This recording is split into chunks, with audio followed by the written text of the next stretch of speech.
Hello and welcome to the GLL Season 8 LATAM series. I am HayZ, joined by Toby, my man. Yeah, we're here. We're back from the EMEA side of things, where we had some pretty interesting Miramar games. Obviously, we got Miramar all through the day today. Next week is Erangel. So, yeah. Had some pretty interesting Miramar games. I think Blaze Esports, they popped Circles. off. I think it was a combination of teams making them interesting, but I think the circles helped a lot of the way. I mean, the first two games, was it going to be islands? No, even the games that you guys cast to begin with, I was like, are they actually getting the island game now that I just stepped out? Yeah. But fortunately, you didn't get that. Was game four, wasn't it? Yeah. I mean, it looked like it, and then it shifted all the way over to the west towards Bandito. We're like, oh, okay, fine. Oh, that was in the circle too. yeah, exactly, yeah. But that's Miramar. Yeah, it was good fun though. It was good to see the EMEA guys battle it out there, but now we've got LATAM. LATAM, the ones we haven't actually seen. We obviously last week we saw NA. This time the schedule aligns where we can see some of the LATAM guys battle it out. So yeah, that should be interesting. I'm very interested to see it. I've had the pleasure of casting both LATAM in duos and LATAM in squads previously, and I'm telling you, I mean, what they're capable of doing in squads, they can do tenfold in duos. Yeah, they're just like the individual fragger ability on so many of those players.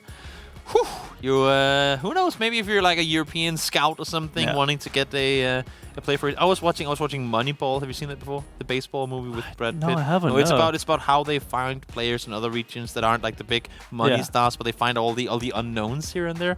Maybe I'm not saying that LATAM players are necessarily unknown. I'm just saying they could have gone under the nose of a lot of people who might be looking to pick up a fourth player, and I know there's a lot of those in those teams out there. Exactly, yeah. So we're gonna go through the schedule just real quick to see what we're working with today. So obviously match number 1 starts pretty soon. Then we got 2, 3, 4, and 5. It is sort of a 45-minute kind of I guess break in between the sort of things. Not in between them, but. Yeah, they're coming up pretty soon. Point system, as you can see, 10 points for a win. That goes all the way down. Sort of some of the placements are the same points, but you obviously got 1 point for a kill as well. I'm gonna go out on a limb here. This point system is brutal. Yeah. It is very, very unforgiving. We've had situations where you have 18 people alive and there's still 13 teams. Yeah. And you're like, these guys did so much to be the top 18 players, and you're still not gonna give them placement points. What is this? It's like when you see a squad go out at like 9th place and like. But they got so far. They got through 4th, through the 4th phase into the 5th phase, and it's like, really did impressive. Yeah. And yet we're not even gonna award them just a single placement point. It's harsh stuff. I mean, but usually they get kills on that, true. right? That so is like true. you get kills. You might fight, two other duos. So you get like maybe 2 or 3 kills. It adds up every so often. For sure. Overall, it does. Yeah. It's just fun to see how. I think how the meta has changed with overall point systems, just following the Eastern, and when I say Eastern, I mean like more the Korean setting more with. I mean, they were even worse than that. They had like just top 4 in the beginning. Top 4 teams get placement points, and I'm like, oh, you can be in 5th place with 6 people alive. And have like final circle and die and be like, well, we might as well just got 16th. Yeah. Because we didn't get any placement points. So I was wondering, what do you think the difference would be from LATAM to the EMEA region? Like, do you think there's more aggressiveness? Player-wise? Yeah. Okay. Because I'm not sure. I think we have the Singularity guys here in this LATAM region. I would guys, assume to see both Singularity, Bitloft, all these guys, Crusaders. Which they're not anymore. I'm actually but I'm not sure what their new name is after. They were ex-Brazilian Crusaders. Yeah. I'm not sure what and I think they've been picked up, and I think they actually were picked up as well. But something red. Something. Yeah. As you can see, though, the teams for today, we were just talking about them. So here they are. You've, I mean, I'm not gonna lie. There's not too many that I recognize. It's a slightly unknown region for me personally. But as you can see, Singularity on the right side there as well. You know what I'm looking forward to? because I know you speak a little Spanish too, right? Si, we're gonna have our what do you say, our work cut out for us with some of these team names. Right? Dude, we're gonna get a lot of. It's gonna be good when we're gonna be sitting and we're fluent by the end of the day. Especially since we're on Miramar as well. We're gonna have, we're gonna have the chat. Claro. Yeah, it's gonna be amazing. It's gonna be amazing. Roast us for our pronunciations, probably. Hopefully, the people that watch this stream are the ones that don't speak Spanish. Yeah. And I'm actually not sure. I'm pretty certain that this region is also covered, obviously, by the LATAM community and by the LATAM casters. But I think they only have broadcast in Portuguese. And now I know they're like voice-wise, there is a lot of similarities, but it's obviously not the same language. Yeah. So I hope we have maybe some Spanish people in the chat that can, Spanish-speaking people that can correct us in our wrongdoings. Let's hope so. Yeah. It's always fun to get thrown things at them. No, exactly.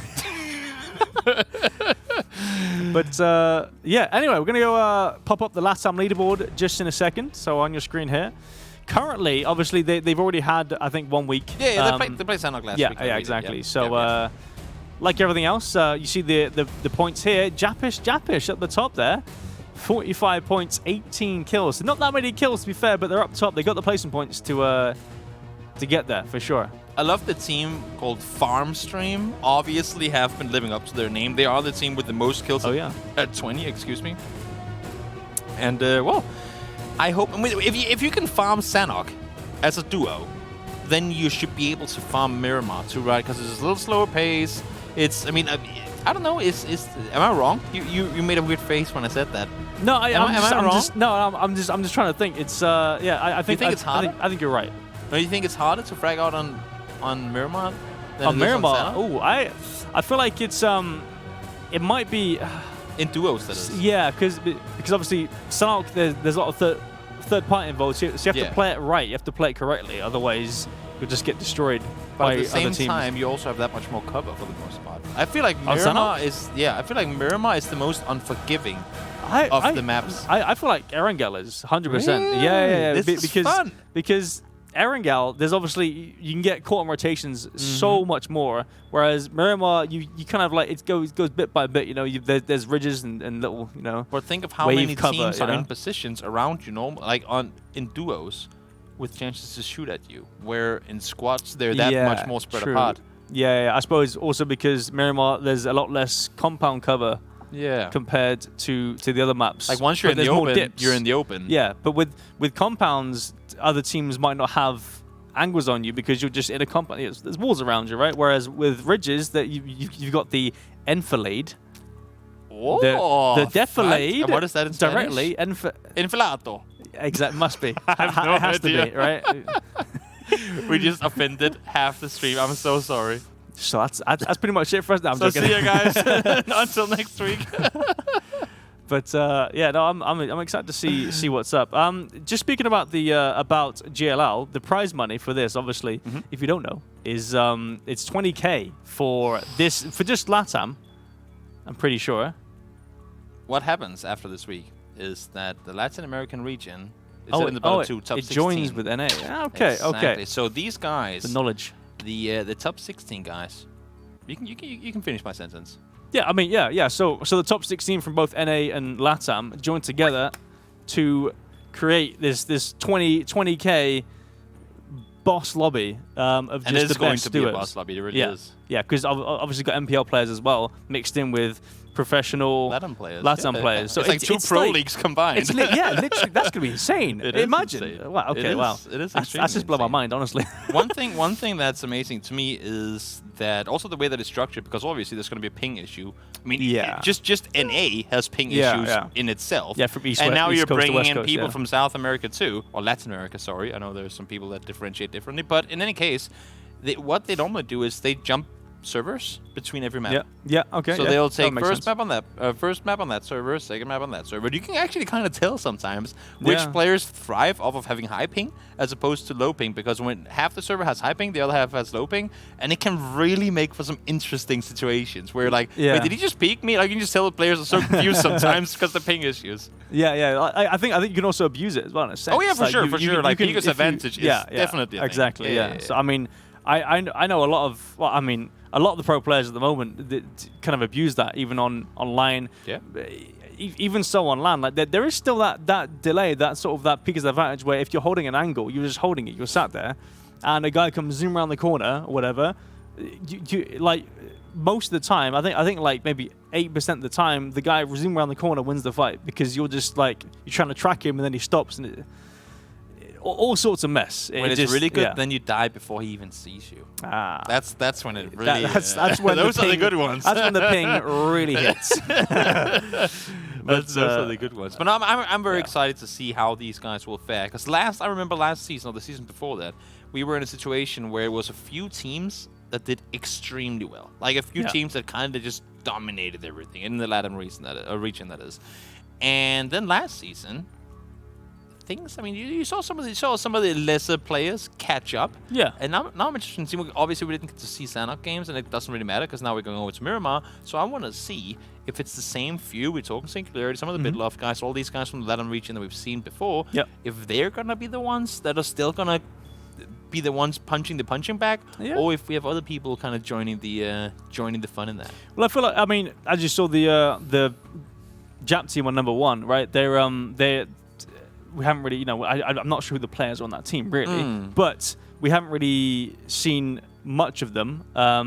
Obviously, because it's not been streamed, so that is a good reason. That's all good. But no, Sanok, I feel like would be a map where teams that don't necessarily have the experience can kind of thrive on because they just they just push. The hero fight. TDM. Yeah, exactly. Whereas the rotational style on Miramar and then obviously Erangel later on. Although I'm not sure if we're covering the Erangel games from LATAM next week. Only time will tell it. Yes. In any case, we'll cover the finals where there will be LATAM players. Exactly. And that's going to be including Erangel too. So we'll get to see it. Yeah. But it's more of a rotational style. These bigger maps. So for sure, I think the professional teams or the semi-professional professional teams will definitely thrive. I feel. I hope so. I mean, it's the only thing is when we're throwing, because obviously, just like with many of the other regions playing in this tournament, the majority of players playing this are on a daily basis squad players primarily, and then they'll go play duo tournaments like this one, where sometimes you see these guys that only play duos. And we talked about it, especially in Miramar last when we were covering the European region in the previous or earlier today, how it was pretty much all players that play squads that didn't do well because they were trying to like bring in their squad Miramar playstyle in a duo, and it doesn't work because it's way too greedy. You get punished so much all the time. But now, HayZ, bring us in. What are we watching? What's Here we going go. on? I mean, we're watching Miramar clearly and the LATAM region. Yeah, that's I thought I'd seen it map. before. Yeah, it's crazy, isn't it? But the playing path, though, it's going pretty much straight from east to west, slightly sort of from the south to north, just below Pozo, kind of below Impala and above Los Leones. But looks like we'll see the drops here. I mean, looks like Letty and Pamps dropping up pretty early, actually, to be fair, just going straight down towards the compounds just east of Los Llanos. Yeah. And now's when we get the chance to really look at all these guys. Andy and his friend in red. Yes. Those are two names we've seen before. Red Sego. Cannons, that's it. That's Sego down there we've seen before. We got a lot of the ones that just have the Brazilian flag. It's like, you know what, we respect your nationality and where you're from. That's a nice flag there. But red, they're up there. We've sold them at the Grand Slam. Great, talented players. As far as I could be wrong, I'm pretty sure they were there. Hyakuen and RDNX from Furia. Up on the western side, we got Ribo. Very, very nice guy. I had the pleasure of meeting him before. He was at the Grand Slam event here in Stockholm as well. And we have a surprisingly high amount, big amount of team. Oh my lord! I was just gonna say down in Los Leones. yeah. I mean, looks like they're all packed into one side of it. You know, they're not even spreading out. They're just like, no, we're gonna cut you off completely. My warehouse. No, my warehouse. Exactly. But I also noticed we have two Furia teams. I think there's one in Picado as well. Yeah. So that's interesting to see them. Sense. They're very good players. Yeah, exactly. So we'll see them battle out hopefully, along with the rest of them. But Sharon Picado with RYJ here. Distro and Andrew just looting the casino side, whereas the Furia boys over here. Rachi and Flux, very, very talented players. And, but then again, I mean, it's one of those where some teams, like some players, can look good individually when you put them in a squad setting. You have that much more control. You have that many more eyes to gather info, and then it will make that one player look good, but he's very dependent on his team. where some teams or some players just have to, you know what, I don't even need teammates. I can do this all by myself. And TechNotch, of course, also a guy, big representation of a big representer, I guess you can say, of the LATAM region in PUBG in general. He's gonna be one of the first names I ever saw and still remember in South American PUBG. Yeah, like TechNotch is probably the name that goes the furthest back in my LATAM region PUBG memory. Yeah, no, I would agree with that as well. Yeah, I think that's the one person that I think I heard first. You know, exactly. That's what I mean. I heard his name first. I think he's been around since the start, honestly. So I think it's good to see him in here. It's good to see him up in this. So I mean, again, the circle pretty much centered around Los Angeles. We'll see how these rotations work out. I mean, you can kind of realize where they're going to go around the edges of the map. You probably see a lot of teams come around the south side and directly east, just around the coastal roads, I feel like. Yeah, you would assume majority of teams are going to rotate south. But one thing that we saw earlier today, and I don't know if you guys had the first two games with planes were brutal. I think that's why we saw more of it. It's already, to a certain extent, sometimes difficult to get vehicles if the planes are bad. Yeah. And when you're in duos, technically there's twice the amount of teams fighting for the same amount of vehicles, and that just makes it even worse. So, I mean, I truly hope that the guys that are north of the middle right now have those vehicles, because if you have to push down south on foot or anything close to it, just running anywhere on foot, since it's duos, it's twice the amount of teams, there's a big chance somebody will come past you and, well, most likely kill you too. Yeah, exactly. It's usually teams like to go for vehicles first before they get to their loot, right? But if you don't get the chance to, then there's probably players around you anyway, because you've committed to the loot, right? To not get shot out of your vehicle when you're coming in or whatever. Yeah. So you'll have to fight them and then go for the vehicle. But is there any vehicles you have time for that? There's one there. Questions. We found one. Yeah, it's not working though. Oh, once we get the repair kit in the game, I'm sure it's going to be just fine. There we go, 200 IQ. GOV is going to go down. We talked about rotations. Well, Youngkush is already out there punishing. That's going to be the first kill, and why not find that on a guy trying to drive further towards the circle. So Lokix is going to be all on his lonesome, and that was our Singularity guys losing one really early on. That might hinder their aggression slightly. I mean, I keep talking about their aggression, but I they might play. Lokix is like the most aggressive guy you'll ever meet. He just punches everyone. What, real life? I'm just kidding. By the way. I'm kidding. Okay. No, I'm obviously making fun. But very talented player though. Extremely talented player. I mean, if he's on Singularity, we know he's going to be a good player. Ooh. That is a slow-moving vehicle. Oh, actually tagged. Not in the head though. I was going to say it should still be a knock. It's real. Goodbye, Mirado. Should still be a knock fast enough that they can secure themselves something with it. Yeah. Gogar's got to go on the bike there. Got to get out there. Furia. Talk about these rotation kills. He's so tagged up. Distro's got to back off. Also, really important that he lands those shots, because you could see if Raji's smoke hadn't really bloomed yet, so had Distro been able to look over the top, that could have been a knock coming in right there. Yeah, 100%. Flashbangs thrown. Rippo gets a double. We're talking about these guys. Mentioned the names, and they are indeed the ones to deliver, at least here in the beginning of the game. So impressive to see that the names we've seen do well in squads before. Also, I mean, it could just be coincidence, but so far at least have been the ones off to a good start here in day one. Yeah. Or game one. More flashbangs. How many do you have? Lots of flashbangs. He's got loads of them. Flux trying to spot out the remaining Distro. One thing he doesn't have is a lot of HP, though. He's been aggressively pushing this with 56 HP. You do have bandages, friend. You might want to use one or two. Ain't got time for that. Ain't nobody got time for that. There's a man to kill over here. That is true, girls. But talk about playing aggressive, right? Yeah, exactly. Yeah, who has time to heal when you can shoot stuff? Yeah, exactly. Exciting. Rippo and Ragnar seems like they got themselves San Martin cleared after getting them that double kill, and now everyone else seemingly have started making their way either south or east to then go south. But they are indeed the only ones not really in vehicles in that direction yet. Yeah, they need to find some vehicles quick. Although I imagine, there we go, Distro actually got taken out, so Roger actually with the flank there just comes around the side and takes him out, it seems. But yeah, no, I imagine they've got some vehicles in San Martin. I don't think there's any issue with that. There's an hard spawn in there too. So it should should be well covered. I am seeing Lowboy, though, east of Picado. They have been running for a while, and I am starting to feel a little scared should this next circle go south. Because we have had circles that if they're close to water, they will indeed also go all the way out there, especially down south. Yeah. We've seen a lot of these circles shift all the way south of Los Leones there. So, I mean, getting around that without any vehicles is tough stuff.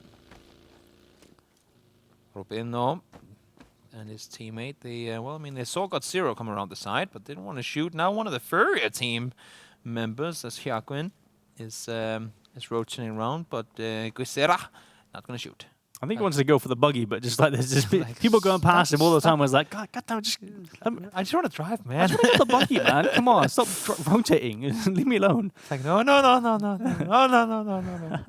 I'm just what do you call it? Learner driver. Yeah, I don't want to have other people on my street while I'm driving.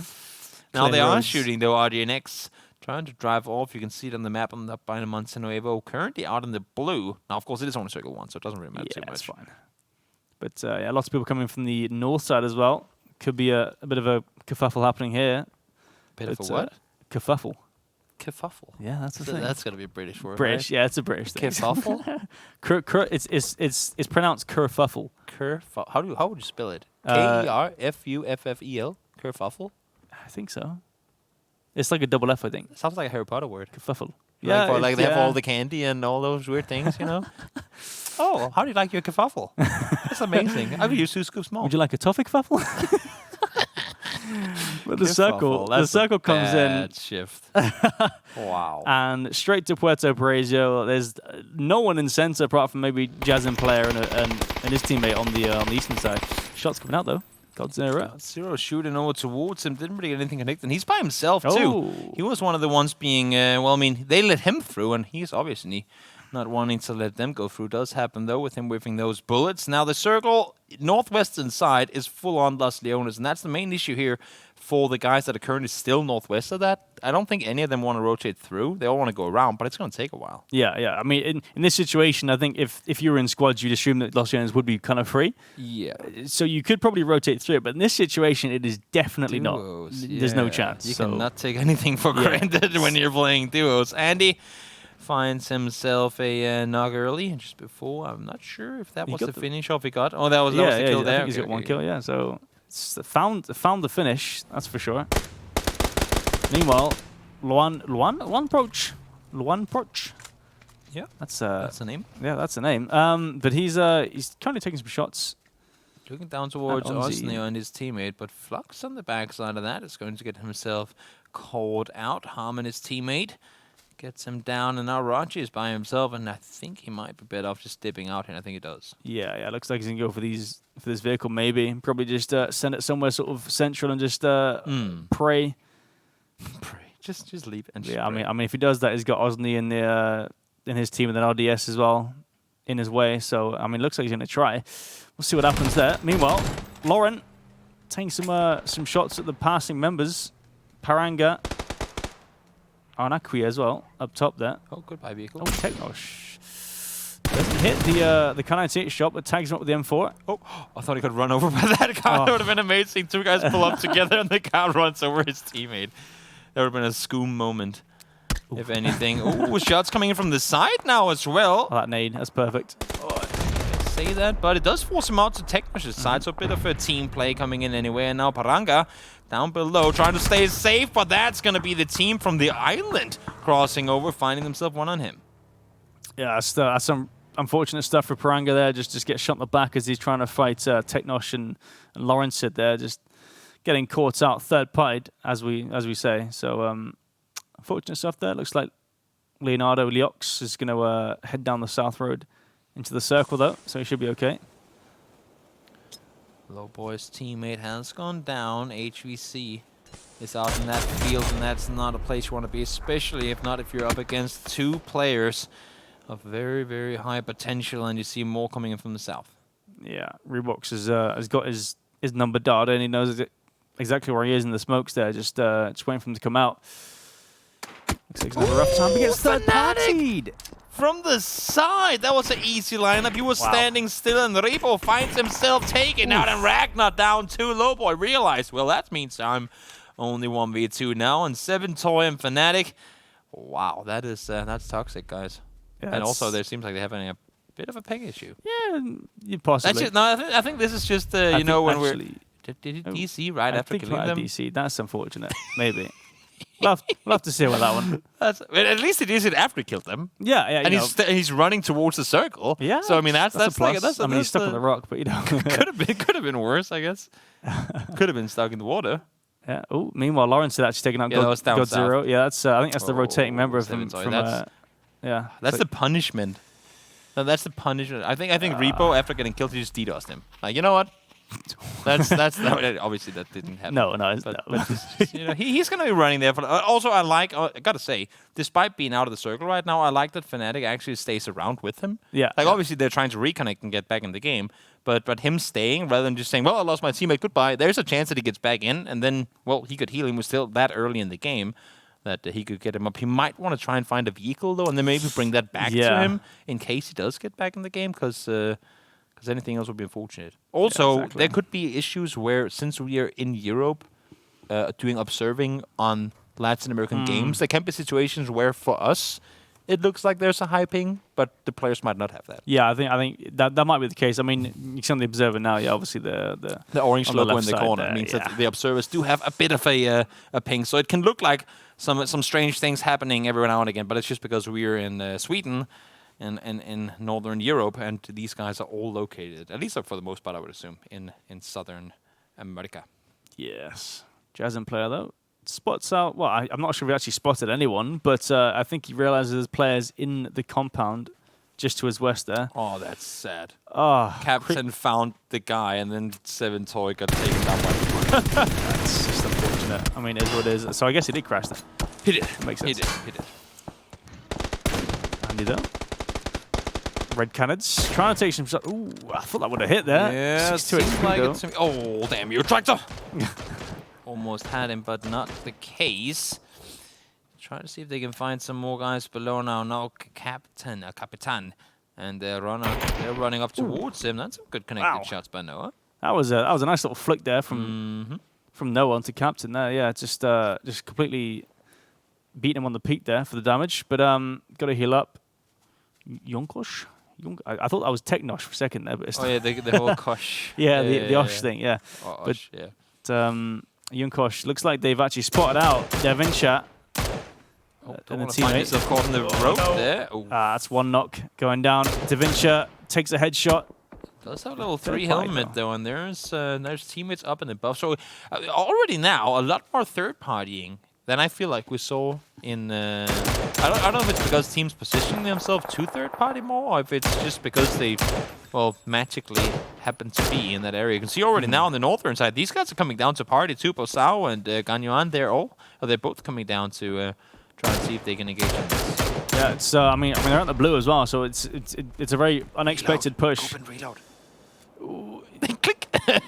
Yeah, I was gonna say that's a red gun right there. Looks like I actually found him though. So no, that was actually Noah. Wait, I'm confused. They found them on the north. Like that was in the northern side. Okay. But good thing Captain went down because he killed the AFK guy. So that's only fair, you know. Yeah, it makes sense. Yeah, looks like Bozao was actually knocked to the circle or something like that. I'm not sure. I think something like that. He got knocked. He got tagged earlier. Off to the north. So looks like his teammate's going to come back and res. On the road in the smoke. Not much to play with here. Only bandages.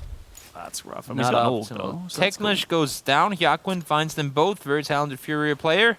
Let's take down Technish and his teammate. And then he goes down and return right after. So obviously not optimal for them. He does seem like, he has the car there. They're trying to put in a smoke to maybe allow him to push inside the building. And yeah, he should be safe. Yeah, looks at least for now.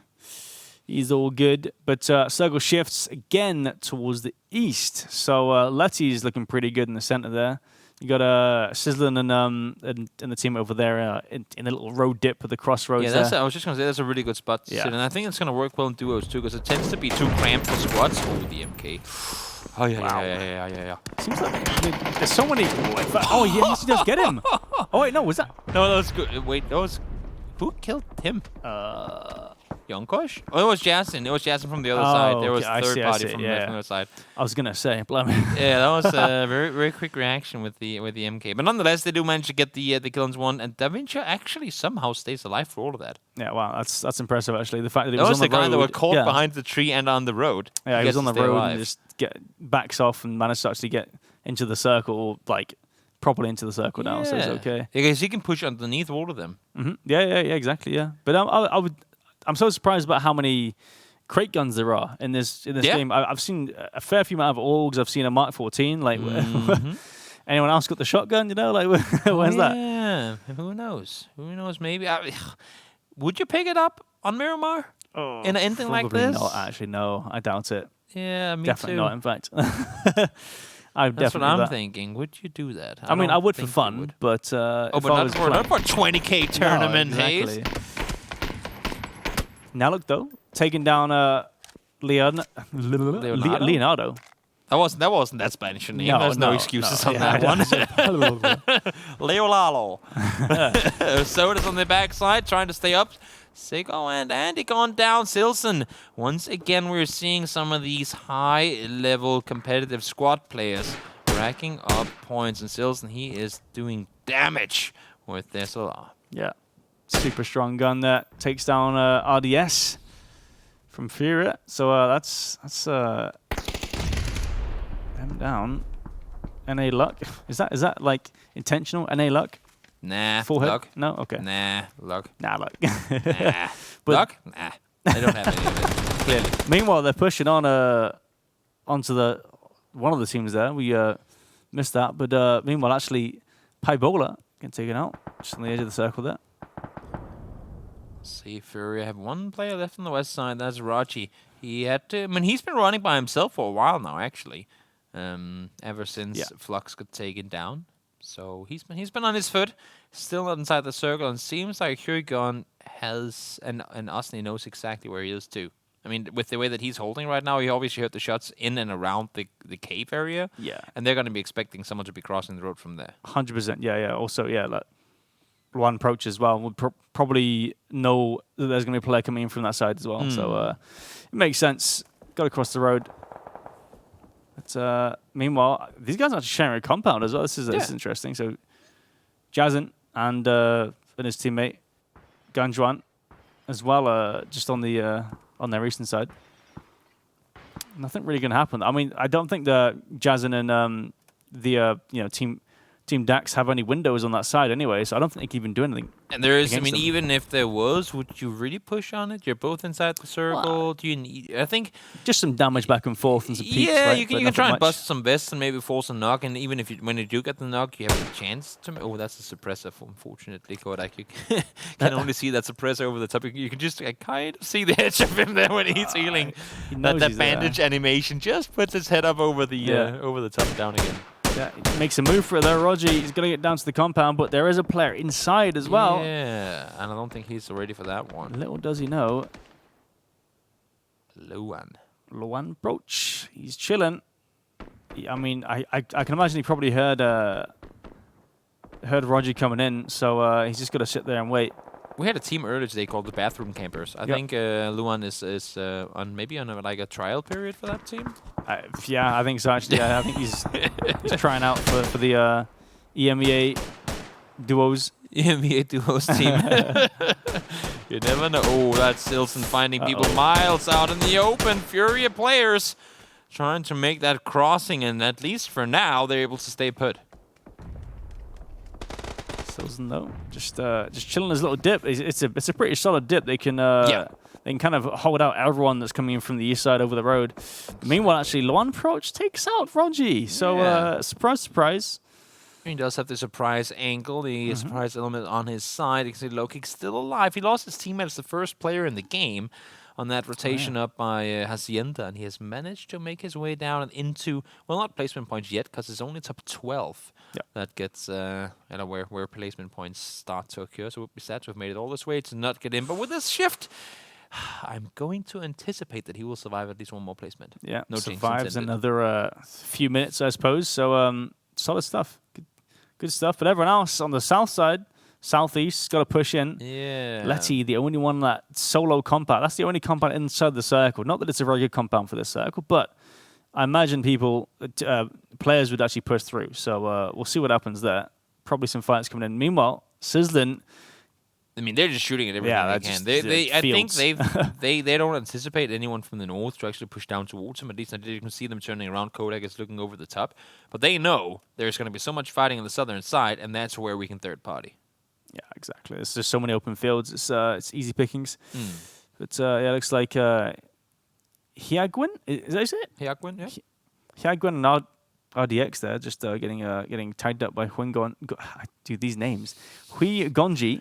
Is that it? I think so. It sounds it sounds like Japanese or something. Yeah, but just tagging up the Fury boys on the southeast side. But Luan Proach coming over the side.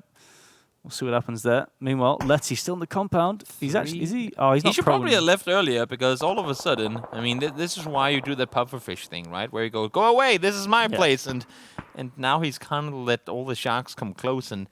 You can't really puffer that much anymore. That's the thing. Like, as a solo, I don't think you really want because like it's obvious that you can have people coming in. So if you let them know they're there, they're still going to come for you no matter what, right?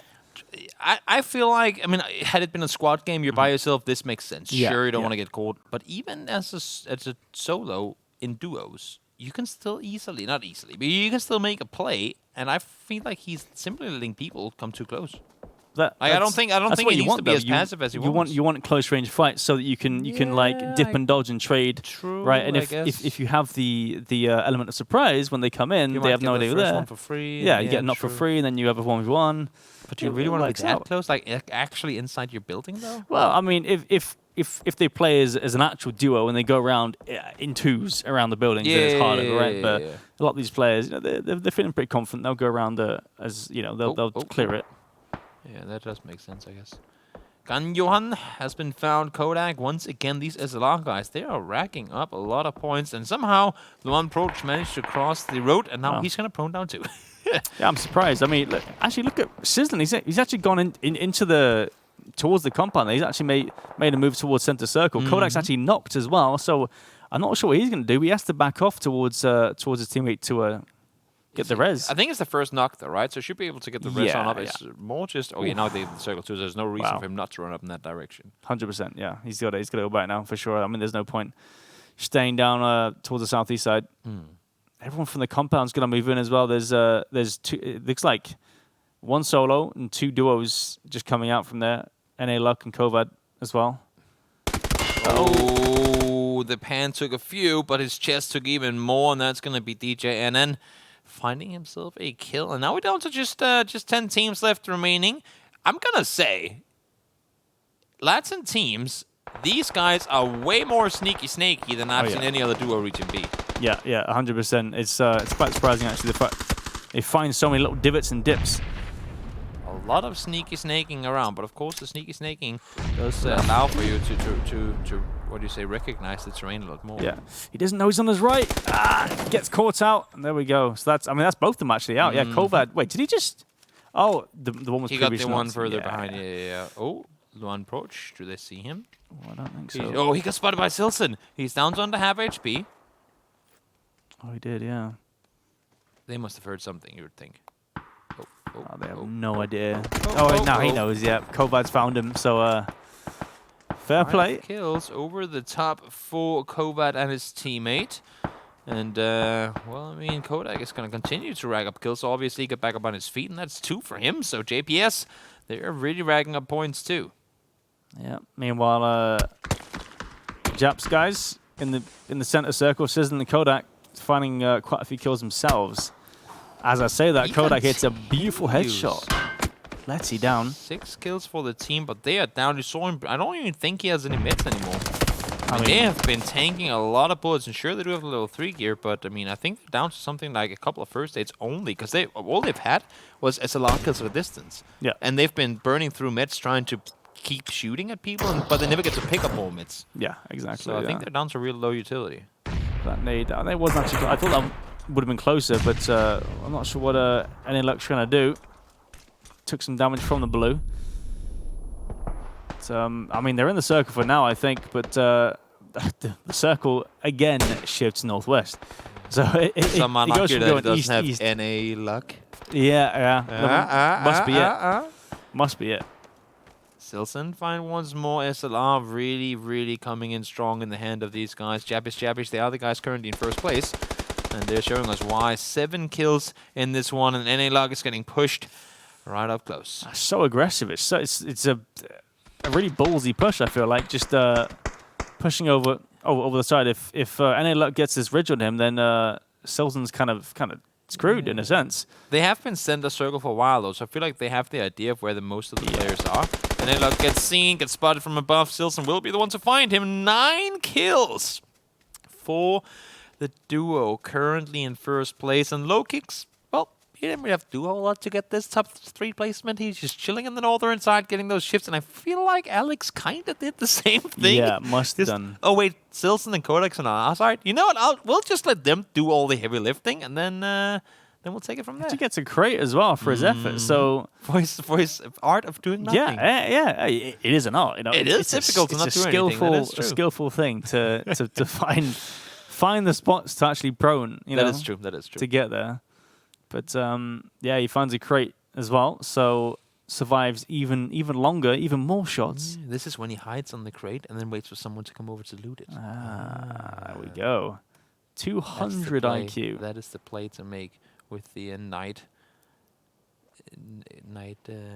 helmet there. I like that skin. That's cool. That's a cool skin. Yeah, like does look pretty good. It's very nice. It does look pretty good. It's not a lion head, but no, yeah. I wish the lion was level 3 helmet. Yeah, exactly.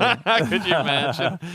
Could you amazing. imagine? That'd be so dumb, but yet extremely funny. Yeah. Circle is going to center on the road. It's going to start closing in now, but it's, of course, going to close in extremely slowly. So people have... I think you can even prone faster than the circle closes in the beginning, so... I'm pretty sure, yeah. But it looks like Alex has got to cross the road. Meanwhile, Lokix is... he's already crossed over, though. Spotted. Kodak with the kill, the 3x spray coming in. Just slaughtering. I was going to say, I love how Alex is throwing all these smokes before they've even seen where he is. It's like... these smokes, these smokes are making it harder for him to see anything. Yeah, it's not really helping him at all. And he spent like 2 smokes. Yeah, he threw 2 smokes that just covers his own vision. But I guess it's like the ostrich thing, right? If I can see them, they can't see me. Yeah. Shove your head now in the sand. Now he throws one more. I don't know what he's hoping to accomplish by smoking off himself. I don't know. I mean, it looks like Kodak's got a similar idea. He wants to cross, right? He wants to cross.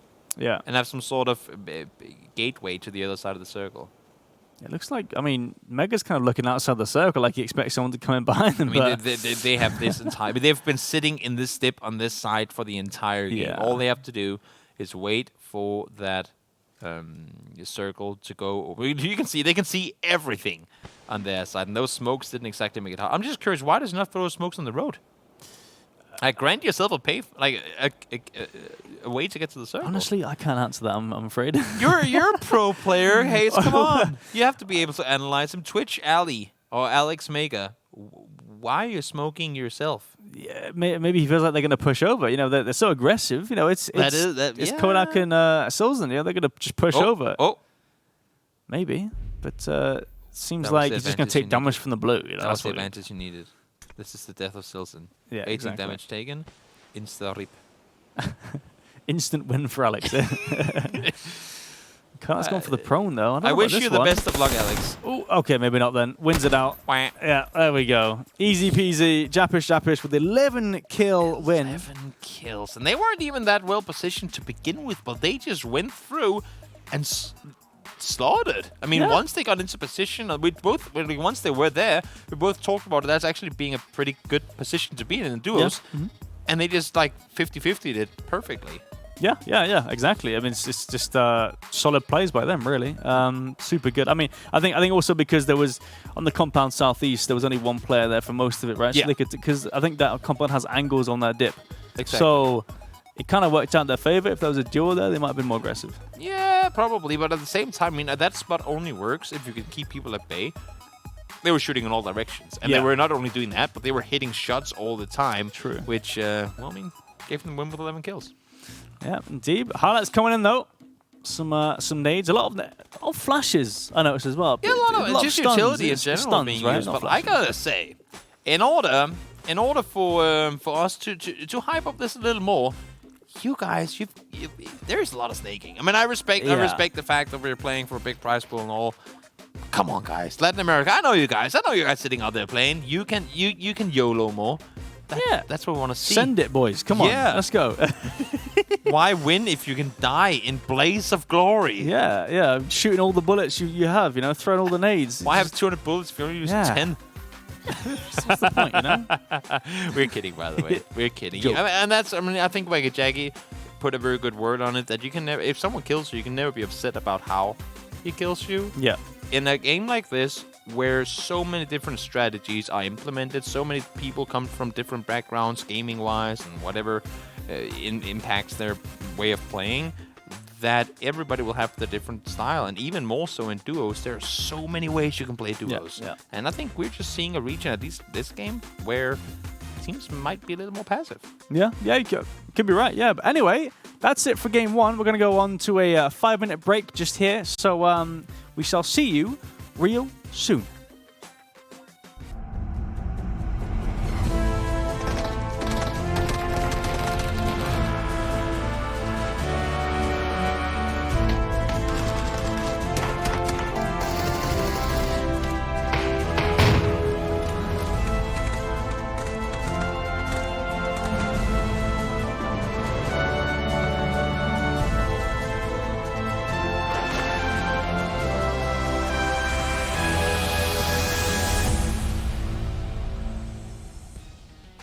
Hello, welcome back to the GLL LATAM Season 8 Wingman, obviously. Series. Series? I just wanted to do the whole Wingman series. Because I finished off your sentence.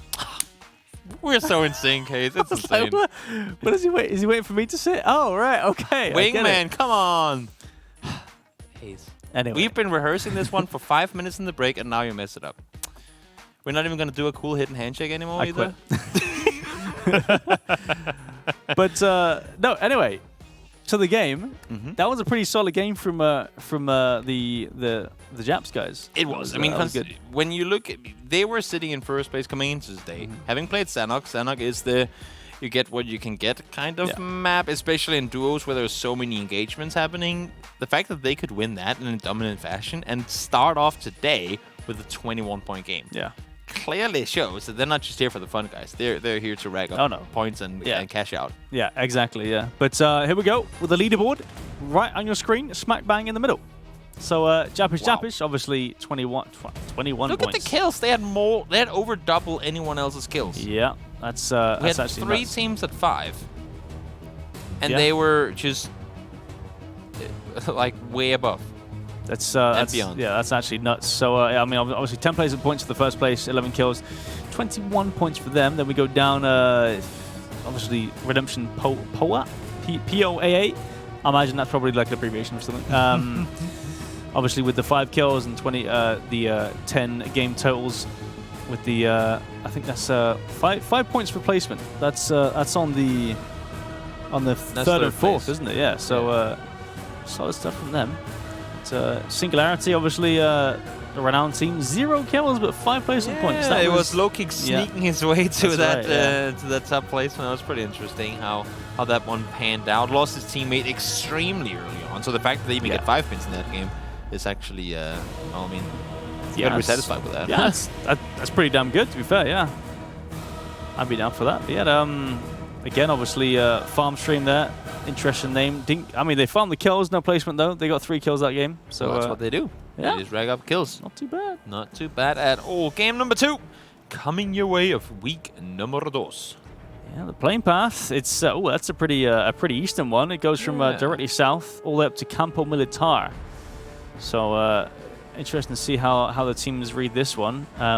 Now, speaking of the circle, obviously the circle. It's kind of it ties to the playing path a lot of the times, right? So it tends to, yeah, for sure. I mean, it doesn't have to. Yeah. But now let's take a look. For example, I mean, Los Hijos over military. We can see what happens. What happens there if the circle also goes anywhere on the eastern side. I've never really like connected it in that regard, but at the same time, I also don't know if it hasn't been connected. It's I honestly I've never seen a circle in any game not be touching the plane path. Really? So this yeah. one can't send on El Pozo? Yeah, it could do. It could do. But Rogi, though, a big old fight at the start here. Andrew, for real, is dead for real. That's for sure. Sounds good. So Distro takes actually Flux with the Uzi shots. He engages an AK at distance, and he's winning. I mean, that's ballsy. That's confidence if I've ever seen it. You but were there right. we go. It goes east. Yeah, circle pops. Yeah, it's I mean it's east. It's not as far east to go island side, but you can never know. True. Next one could center on the islands. You never know. True. I mean, I don't think can the center even go on the island. It can go on coast side and then maybe shift over to the island. I mean, possibly could technically go on the island. It just has to be on land, right? Yeah, but kind of like. Oh, in this case, yeah. I think the center could be in the northern side of the northern island. Ooh. It would have to shift just for that one. That's spot, like in a 1 in a something chance, whatever. If it can happen, HayZ, it will happen. That's the book I'm writing. It's PUBG. It's a 1-page book, and that's all it says. Yeah. If it can happen, it will happen. Count on it. In any case, Andy, again, I feel like we're seeing the same, not few, but same maybe like tenfold people really not necessarily being the ones getting all the kills, but they're just the aggressive ones kind of shooting all the time. Oh, you're moving that vehicle a bit too late, mate. Yeah, I mean, he's already lost 1 tire. That was nearly another one gone as well. So, yeah, it's going to be rough to move out of that. We talked about last game value of vehicles and those, especially the early rotations, maybe even more so the mid-game rotations. So that's where you really need them to get that compound first or whatever it is you're rotating towards. Losing a vehicle this early and then potentially now having to run for one in an area with opponents all over. Yeah, that is not good. Got to be quick on those second and third circle rotations, haven't you? I mean, especially in squads. I'm not really sure how duos works out with that, but I mean, circle settings wise, it's the exact same thing. It's just you have that fewer spots to play because there's twice the amount of teams. So what is normally potentially, I mean, yes, early game squads tend to split, but what is normally a 4-man team in a building is now 2 people there. Yeah. And the building next to it will be taken as well, where before it might have been available because all 4 guys were in the other one. Or they were split between two and two. Well, that could be 2. I'm just saying that would still be 1 team. Yeah. So you have that many more teams contesting the same space, which technically should mean that 31 spaces are taken. Yeah. As opposed to 16, right? Yeah, exactly. Yeah. But rotations coming in though already. Actually, you got Luan Proach coming in already. RDS just behind him. That's getting shot at by one of the cream players. Just towards Bendita. M16. Ooh, that's a rough one. And an iron sight mini. You don't want to see that. I like the little 1 tap just for the sake of, you know what? It's like when the argument is ended and the guy has walked away and you go, yeah, haha, to you, and then he didn't hear it, but it was just one of those, yeah. Gotta get the last like word when you're flaming a guy in the chat and he already left the room and you're like, yeah, but at least I got the last word, so ha ha. Exactly. Yeah, just get the last word and just to poke him with That's all that matters. That's all that matters. Robino, again, trying to get those rotations going, and Luan is, trying to see if he can land something. Doesn't happen, though. Well, it looks like they're going to go for this compound. Solid compound, good stuff. It's, I mean, it's really good in the circle because if it shifts anywhere center, obviously full circle away from water, you would think that this is going to be a very strong compound once that comes in. Yeah.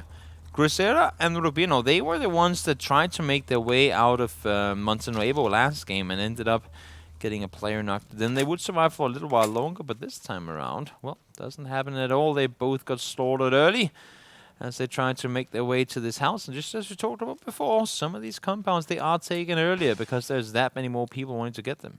Yeah, exactly. And I mean, I'm pretty sure the plane path went exactly straight kind of through it. So, people have dropped there, they've looted it, and they just stay there. Prediction. Oh, it's a prophecy. Well, the crate. The crate is on the island, thus the circle goes to the island. Thus the circle must be on the island. Claro. Yeah, 100%. I actually don't know how it could not go there now. It's pretty much been foretold at this point. Yeah. Yeah, oh, yeah, because also the circles are tied to the crates as well, and where they Always, drop. Yeah, always. Yeah, 100%. Would make the game extremely predictable. Imagine. Where there's this crate over there. Oh, let's go. Yeah, go. That's center circle too. That's what's gonna happen with if that new item, the circle jammer center thingy. Yeah. If two people use that item at the exact same time, in each their corner of the map, what happens? The game crashes. Yeah. Server crash. The game ends. Nobody wins. Techno, she went down last game, I think, without a kill. And here they might get one. Kobat, though, seems to be able to survive. Technosh, we know he's a capable player, but this one is difficult even for him, and he does get away. Yeah, tapping away, doesn't quite get anything done there. A few shots, though, for the spray. Oh. Looks like it. There we go. There we go. He's good fine. driving. Good driving. He's solid fine. stuff. He's fine. I think we saw them in this spot actually last game too. I'm pretty sure. Yeah. So They were trying to wrap around that like side. a pretty common area they seem to rotate through. Mayo Franco Raboy trying to see if he can find some kills. And Ragnar, he gets himself stuck, and that's the issue with the Murado. It's amazingly fast, but hit one rock and it's under half HP. Like, the durability in that thing is so damn low. And Repo, you need to hit some godlike shots to save your teammate. Yeah, he's got to hit these mini shots to really put the pressure on. It's actually tags him up. Big headshot. Actually traded headshots. So Repo's actually going to back off and Repo has cover, though. Repo has the cover. I don't feel like Noah does too, but I don't feel like his teammate does. Ragnar's trying to use the smoke to put some pressure onto Noah as well. At least now the vehicle is blown up, he will be able to have that for cover too. I mean, Ragnar. The only issue that I'm feeling, and you can see they're starting to look above as well, is that they know. I mean, even though we're kind of outside the circle right now, shots attract the audience, and they need to get this one dealt with quickly so they can get away. And I think Noah's actually trying to disengage. Yeah, might get punished though. Looks like he got kind of third-partied and shots out a bit from the eastern side as well. Well, that spray is a bit of a yikes there. Meanwhile, this spray, Why are we jumping? No. ¿Por qué? What? Where? ¿Qué? Where? Why did you jump? Well, I mean, just fat fingers, man. It is what it is. You know, everyone does it sometimes. Just he did that time on screen in a tournament. That's why you bind your jump to the letter N. Is it, Toby? Okay. Yeah, I have that. That's why I'm not a pro player. But I actually do, though. Do you actually? Because I always rest my thumb on spacebar. It's like an old Counter-Strike habit. So whenever you get jump scared, like he did there, like he flinches and then his thumb presses spacebar and then he jumps. So therefore, if I rest my thumb on spacebar but use N to jump, then I never jump in those situations. Yeah, it makes sense. 6 billion IQ plays, HayZ. Yeah. Learn from the best and the best of the casters. That's just how it is. I can't even say no one ever. Yeah, I'm not even gonna. Silson, well, they were fragging out hard last game with the SLRs. This time around, no kills. Of course, we're only 9 minutes in, so I wasn't expecting a crazy rack up just yet. But they are already starting to shoot at opponents coming their way. Yeah, the circle did come in. I'm not exactly sure where it went. It seems like, I mean, if Ragnar is... Oh, actually, Ragnar gets completely knocked. Ganjohan, can he... Oh, he didn't quite make it. That is an insane turnaround from Ragnar, though, realizing Bosa was over him or above him, and it runs him over. Oh, could you imagine? The ultimate PM. He's almost got a heart attack. It's like, no. That was close. But yeah, Circle has shifted north directly. Technos knocks himself somehow. Shift. Oh, and he's in the blue, too. Yeah, here we get the rest. It's fine. That's not good. There's only Circle 2 here. It should be all right. But of course, not only one I've having those knocks can be quite difference-making when it comes to the late-game engagements. Exactly, yeah. But a lot of rotations coming. Obviously, you've got that whole mountain hilly area just north of Minas, right? So rotating through there is going to be pretty much impossible, or up it with vehicles. So I think around might be the plan. Unless if you do that. Yeah, unless if you just crash your car in front of Luan Purchase That's what compound. happens when you try to rotate a vehicle through those hills. Yeah. You will flip, and just like when you drop your amazingly well sorted or spreaded jelly sandwich, it always has to land upside down. Yeah. Like it always goes It Yeah, never it's lands the, with the like. It never lands with the bread underneath. It always goes doink. It always into the goes floor. butter side down. That's what this is. It's isn't it? always just like that with the vehicles. Yeah. Whenever it goes flipperoo, it's always upside down. Typical stuff. But meanwhile, okay. People racking up more. I mean, they did kind of the same wow. thing last game. They started racking up kills early, but then things fell apart for them later, and they never really got the placement points to really support the amount of kills they had. But now, well, what was that? 4 kills for them already, and we're only in closing into the second circle. So, Yeah, that looked like a pretty good rack up early. a pretty quick 2-piece as well. it Also, seemed. look at how much space they have now, Rippo. I mean, from Minas all the way north to Azahar, they Oh, pretty much wow. have half the map for 2 players. Yeah, pretty much. Yeah, I mean, more than 1/3 at least. Yeah. So, yeah, I mean, they can spread out as much as 2 people can spread out, but Yeah. it's they can take a lot more space if they really wanted to. Paranga and Anarquia trying to get some shots onto the onto Davincha. Yeah, seems like Kodak found himself knocked just before as well, the winners of the previous game. Blue is coming now. These guys fighting on the edge of La Bandita. Nobody want to have to take this engagement, but almost spots the head there. Headshot is pretty brutal from the SLR. Actually, A knock comes in from Anarquia. So Davincha down. You got to try and get the res here. Looks like he's not going to go for it just yet. The smokes are out. I don't think Paranga knows. Oh, now he does, 100%. Knock in return, 1v1. Oh, he's on the wrong side of the smoke. No flashes coming in, but it sounds like Anarquia is getting shot at, and now he goes down to the blue. Yeah, I mean, I think he got tagged from once the through the north side. smoke, and then he got taken down. That's from way up north. You can see them. Noah and his teammate were shooting down in that direction. Yep, still shooting down there. And Paranga is going to be all by himself. Yeah. Not much you can do there, unfortunately. But in the blue, he's going to rotate quite a while. I'm not sure if they've got any vehicles either. I think they do. They should do on sort of the Bandita side. I hope they do, put it that way. I hope they do. Because if not, then that is a long run up to Azahar. Yeah, exactly. Look at where this circle's ranked to. I mean, looking at the first circle, we thought it might go to the islands, and now we're in Azahar. I'm like, how the universe did we get up here? Miles away. When did that happen? And also, who looted that crate on the northeastern side? Whoever got up there, it's got to be Soden and his teammate. But now Lumber. Well, I mean, they found one of the guys over on the other side, and he is running straight into Singularity. They ain't gonna let him have it. Knock GOT pushing into. That's 1 down. Red trying to stay afloat here. One guy still with straight Sigo trying to pull onto low and poach, but he gets the double. Wow. Impressive stuff by Luamproach there. Yeah, just completely annihilating them as they pull up there. GG. Down to the blue second time around. Is that the vehicle flipped or the vehicle something else? Because these guys are on Hacienda. They're on foot and the as well. circle ain't there. Yeah, they're on foot. Lawrence, it looks like he's running towards the circle, just trying to run for his life, essentially. It's not much he can do. That seems like Soad found the crate. Yeah. To answer your question from before. Luckily for him. Very nice. Tries 3 bullets and then reloads instead of just keeping shooting. Yeah, I mean, it's just it's pressure, right? Guben, the knock on to God Zero.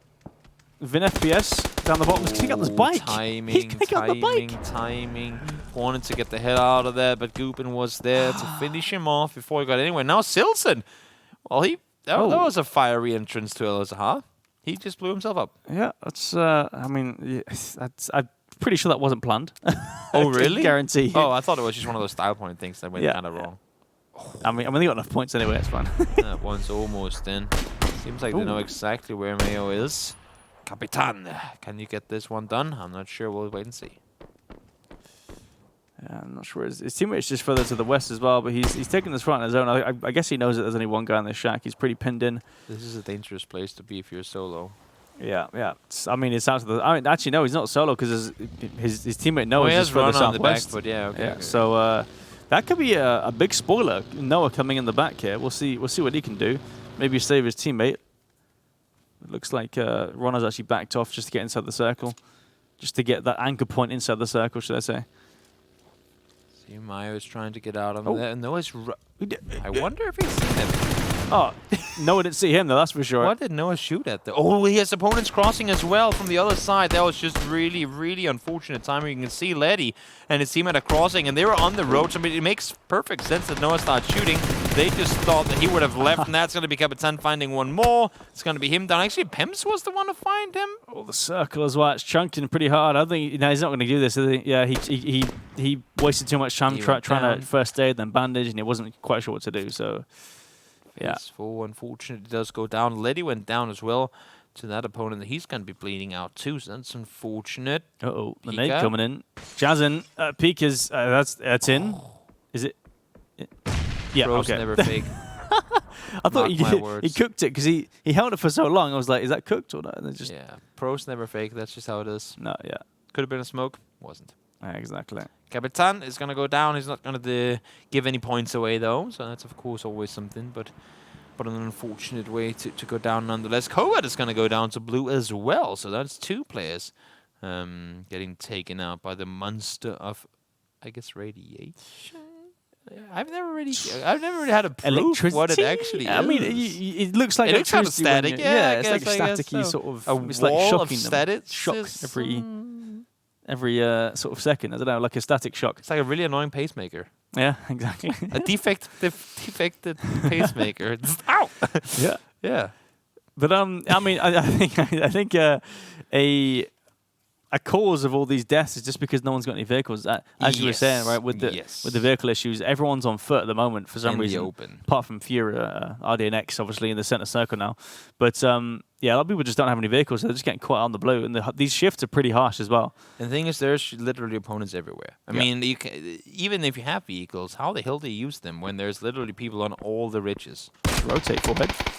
Meanwhile, Jazzin player trying to take some. Actually, his teammates turning fire onto one of the Fury boys. That's RDNX actually just in the dip with the vehicle. Gonna back off though. About. Like try and silhouette and get a peek on someone, and there's like 5 teams shooting at you. You just better off not doing anything. Yeah, exactly. But I mean, they have a pretty free side. They can't get third party at all by anyone behind them. So and this whole valley that's kind of cutting off the eastern side. That's going to be an absolute bloodbath for the Singularity guys sat pretty in the compound. Hopefully they'll be able to rack up some points from this position. They came up here a little late. I mean, they were up on the northern side of LATAM earlier, and then they made their way down. No, wait. This was where they were playing from. I'm debating all of you now. Sorry. In the meantime, Pamps gets himself well, not killed just yet. No, he got killed. Nice. I mean, I'm pretty sure he jinxed him. So he would have survived if I hadn't said that. Yeah, that exactly. Is true. Yes, he would. Of course, he would. I doubt that's the case. Flux. Well, Flux is in the open. He does have his teammate around, though, and keeps his solo player on that side. And I think, honestly, there's no reason in trying to go out of the blue to find him. It's too risky at this point. And I'm pretty sure his teammate died on the other side of the circle somewhere just a moment ago. So we'll see what he can do as a solo. I doubt he's going to push into the compound, so he's just going to stay there in prone. I think that's the whole plan. Yeah, it wouldn't make a whole lot of sense to do anything but that. Just chill, wait for that shift to come in. Luck is running through the open. Got to get that shack and got to get a bit more too, because you have to cross all the way up north, my friend. And look at Rippo and Ragnar. I mean, they've been up here for quite a while. Yeah. And they just continue getting those gifts in that direction. Yeah, it's a pretty solid circle for them again. Looks like they're trying to gain control of that kind of that road ridge, that valley. The nade comes out. That's a pretty hard cook though. Yeah, that's not going to make it. That was cooked way too long in my opinion, for sure. He's got to be confused as hell. Like Leonardo goes, wait, what? Can they flew that far? Like, there's no way they flew that one from over there, is there?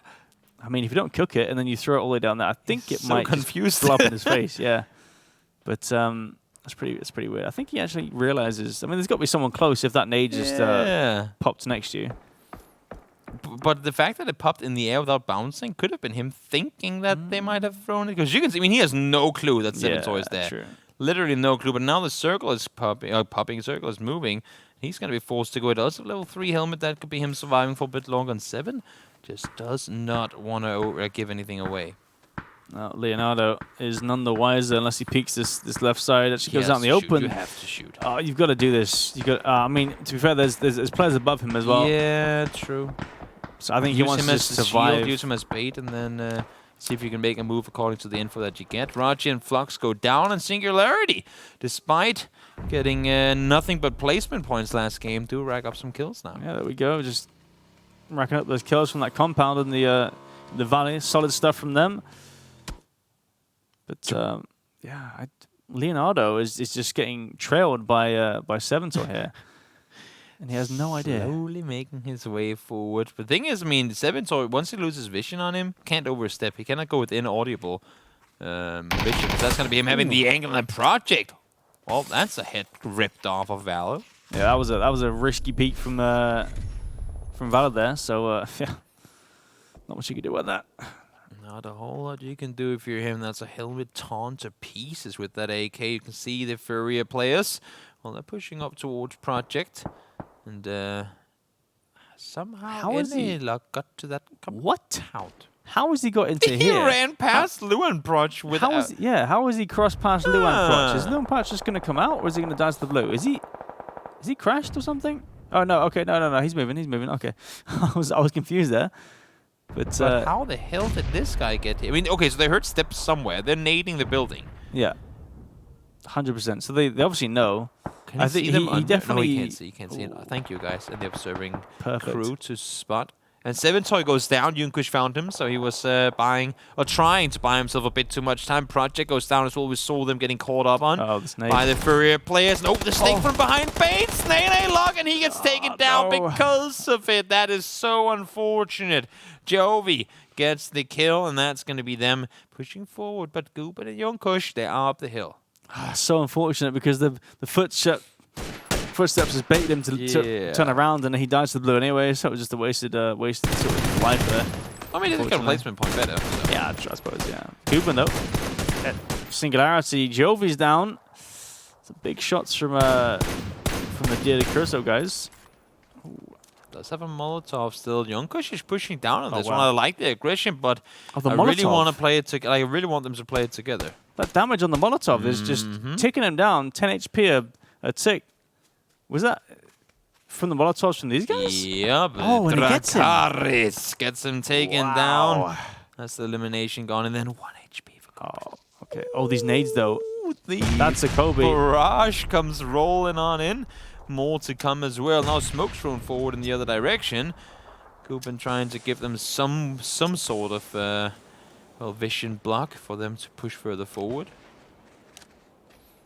Low boy though, backing off. I mean, actually, shots come out from the Diablo Curso guys, so they kind of start the fight in a sense, and that allows RDNX and Hyegwin to push over. They want a third party this 100%.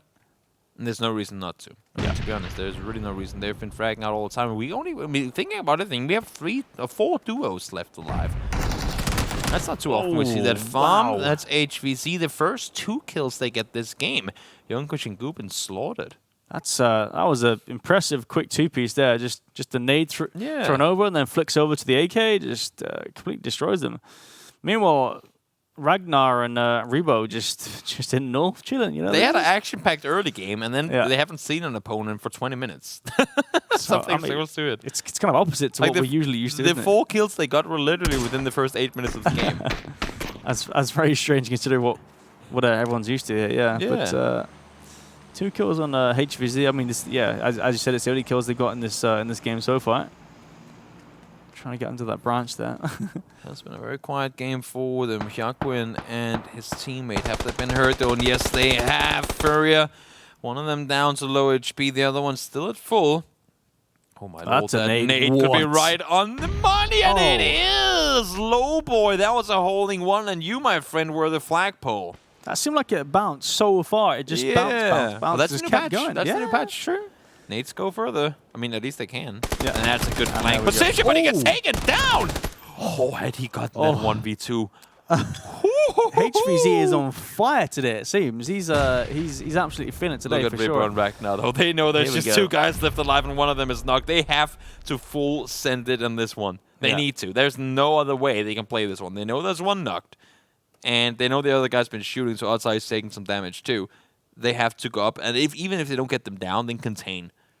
Limit them to as little space as possible. Oh yeah. I mean, they've got to push into the circle. So exactly. Ragnar and Rebo just have full control over the circle. Yeah, as you can see, just hold them out completely. So it's essentially just they've got to win their fights. If they wait for too long, though, RDNX and Hyegwin might get caught out here. We'll see. The circle is closing in as we speak, and these guys, they have to... I would assume they commit to the same direction. Wait. Oh, what? What? That's got to be observer delay, because it seemed like he stopped shooting and then he got knocked after, so that's probably what it was. But That's great insane. concentration by Rebo. Very, very talented player. And now shots being fired in both directions, but seems like he's able to get over the side. Ragnar gets him down low, and that's going to be the finishing touches from Rebo on the flip side. And despite we can call it a quiet game from them. They still managed to get a 6-kill win. Yeah, that's a solid, solid 6-kill win, 16 points. Not too bad, not too bad at all. But that spray towards on the second player there, just wow, that was I'm like telling 4 you, bullets, they're mad fraggers over there in the LATAM region. They are very, very, very talented. That was nuts, yeah. But fair play to the boys there. They picked themselves up 16 points there, 6 kills. It was an interesting game too, because we went. Okay, so I think I want to look at the first circle whenever we get a chance to, and then see how far on the northern edge of Circle 1 LSH actually was. And considering the fact that we ended on the edge of the ridgeline down to LSH, I think we shifted north the first 5 circles in a row. Yeah. Like straight south to north the first 5 circles. Because we were like, oh, LSH is kind of north on this first circle, isn't it? Because the bottom was below the islands. Yeah, you're right, yeah.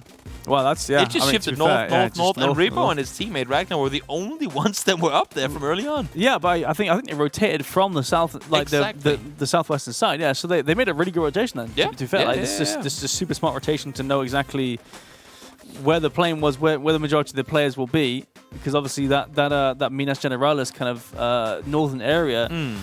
You don't play past that because you want information on the south of the center. So all the teams will be there. Yeah, Rebo right lasered on the money. Great play from him. And nifty little pickup of 16 points. But of course, it's not all done. Nope. Just because they can beat their South American comrades doesn't mean that they can go up against the NA guys. Yeah, I mean all the MPL players over there, they'll be licking their lips, ready for some fights. Yeah. And that's all they'll have going, right? I mean, these guys are going to be playing this alongside the GLL Masters. Yep. Or LATAM Masters. Yeah. Coming into next week. And on the other side, all these NPL players who just finished off, they're like, now we got our break before the PGC. Yeah. This is where we go to stay warm. And I'm looking forward for that clash. Yeah. It's always going to be good. Exciting stuff. But we're going to go on a small little break of 5 minutes. So ready for the next game. Don't go anywhere, guys. We'll be right back real quick.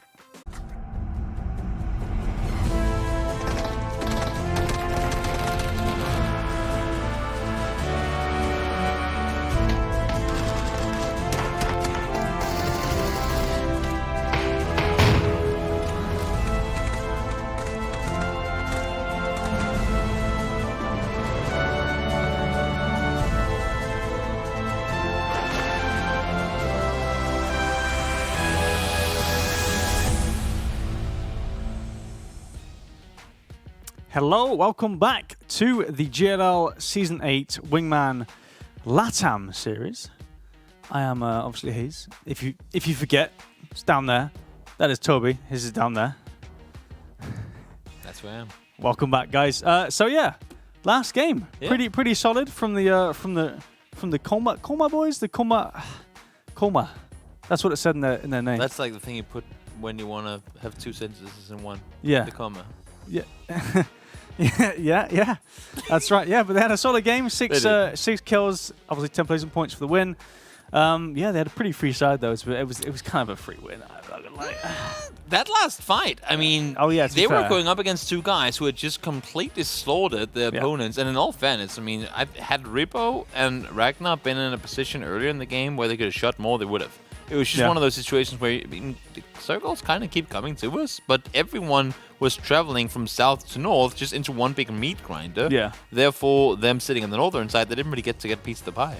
Yeah, that's true. That's true. I mean, if there's no one around you, then what's the point in trying to? Well, you can look for it, I suppose, but it doesn't matter. Anyway, leaderboards up on your screen just here. That was from the last game. No crazy fraggers. Yeah, no. I mean, 6, 6, 4, 4, 2, 4.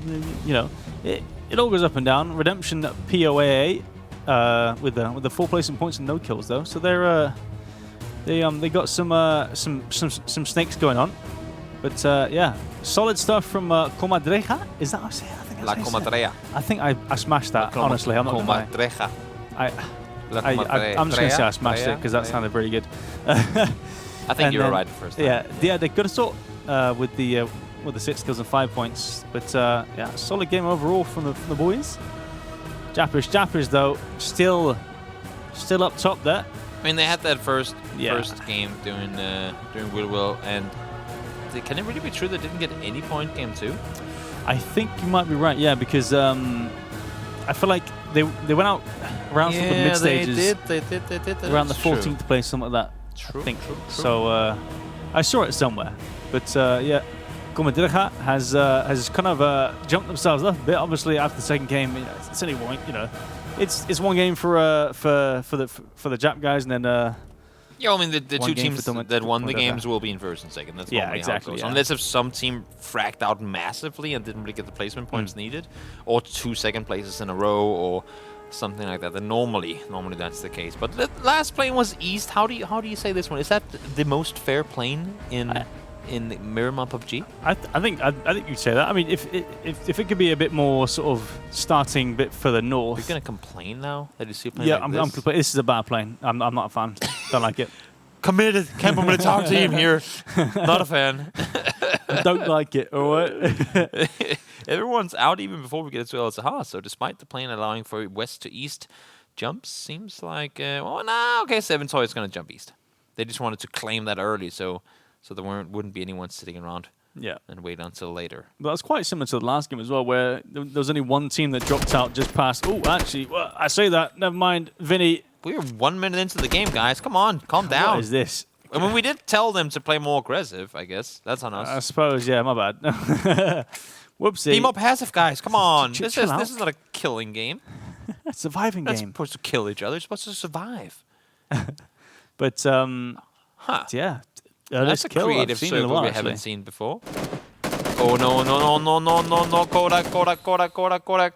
He's going to land down by the road, and Rom, he's going to chase. Oh, he has the buggy. Fortunately, this is why, guys, when you're in that parachute, you desperately want to know where those vehicles are. Look for, oh my god, there are more people parachute. Oh, that's his teammate, though.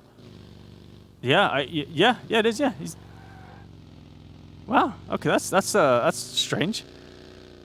Kodak trying to drive into Luciana is I mean, it's gonna be rough. I think he has lost his teammate, right? So looks like it's gonna be a rough time for Kodak kid. Wait, how is Kodak alone? Did he already lost Silson, or he's just not connected? Oh, he didn't connect. That feels bad, man. When you're sitting in first place in the day, and then your teammate doesn't connect, that's rough. Not how you want to have it going. Unfortunate. Yeah, it is what it is. Sometimes PUBG just says no, No.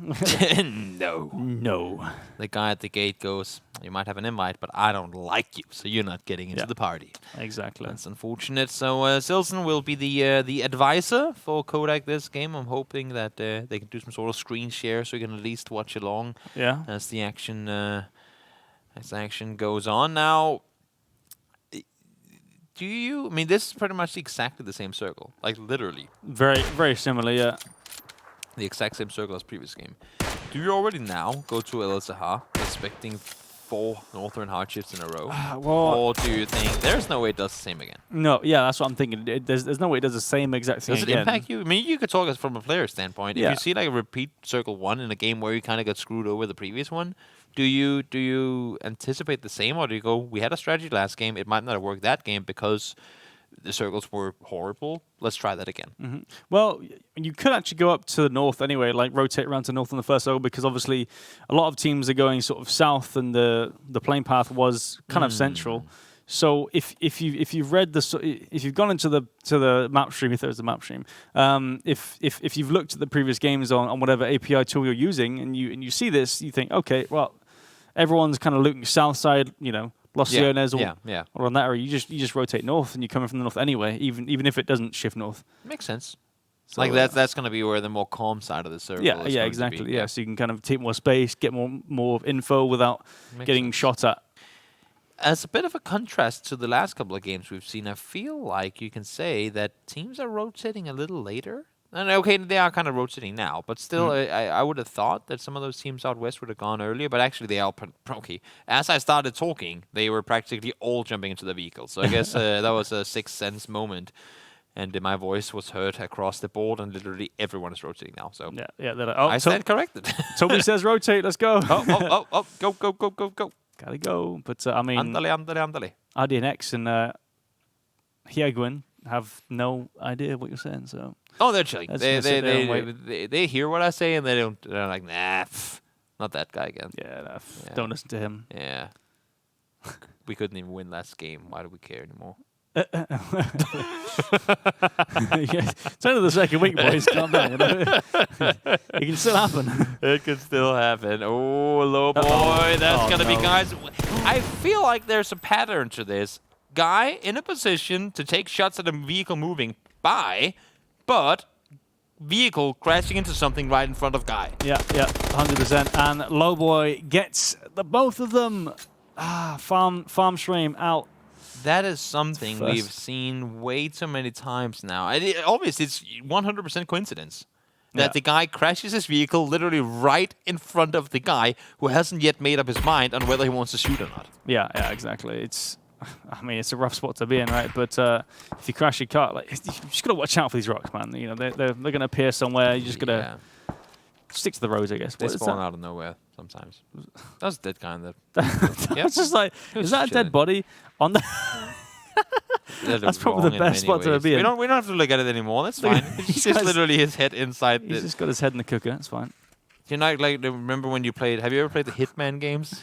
Oh yeah. Where you can like use different objects to kill people in different ways. Yep, that would be one of them. Throw his head into the oven. That's solid stuff. That's pretty brutal. It's like something from a Saw movie or something like that. Yeah, Exactly. Yeah. That is like the oven will go up by 2 degrees every second until you figure out this riddle and his head get toasted. That's scary. Yeah, not fun. not a fan. Let's not add that to PUBG. That'll be strange.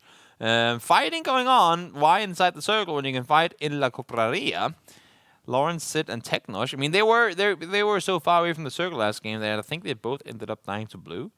Out by the southeastern side of Hacienda. And this time around, they are very far away, too. So I hope that they'll get going some point soon. Singularity getting a knock early. That's Roger Wow taken down. But out here in the blue is where the engagement is currently on.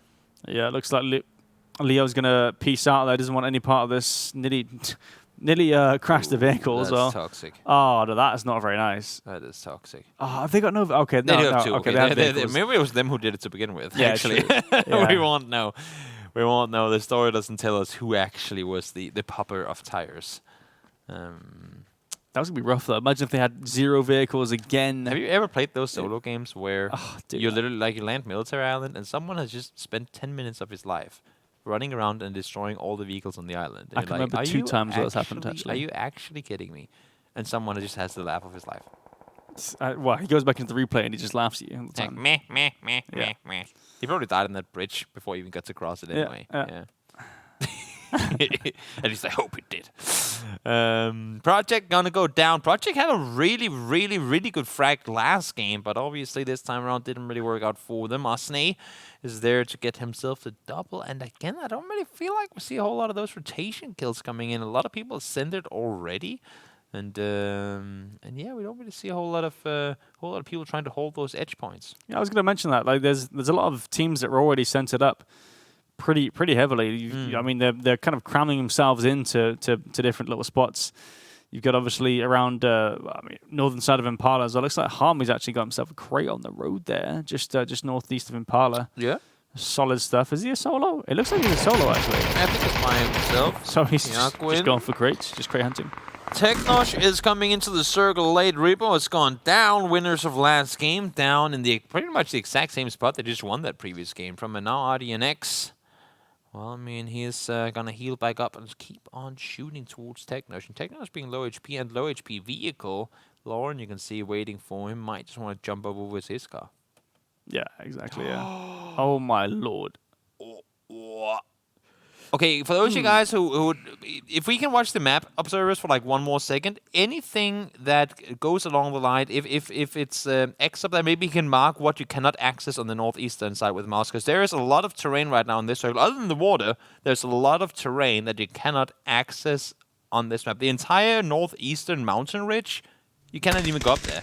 Yeah. As I say that, Lokix finds himself a kill, and Fnatic gets the others. That's SK4 taken down. But there's very, very little playable terrain in this map, on this circle, especially considering that the eastern side on the north is an open field. Yeah, exactly. Obviously, the straight sort of eastern side as well. It's just full open field.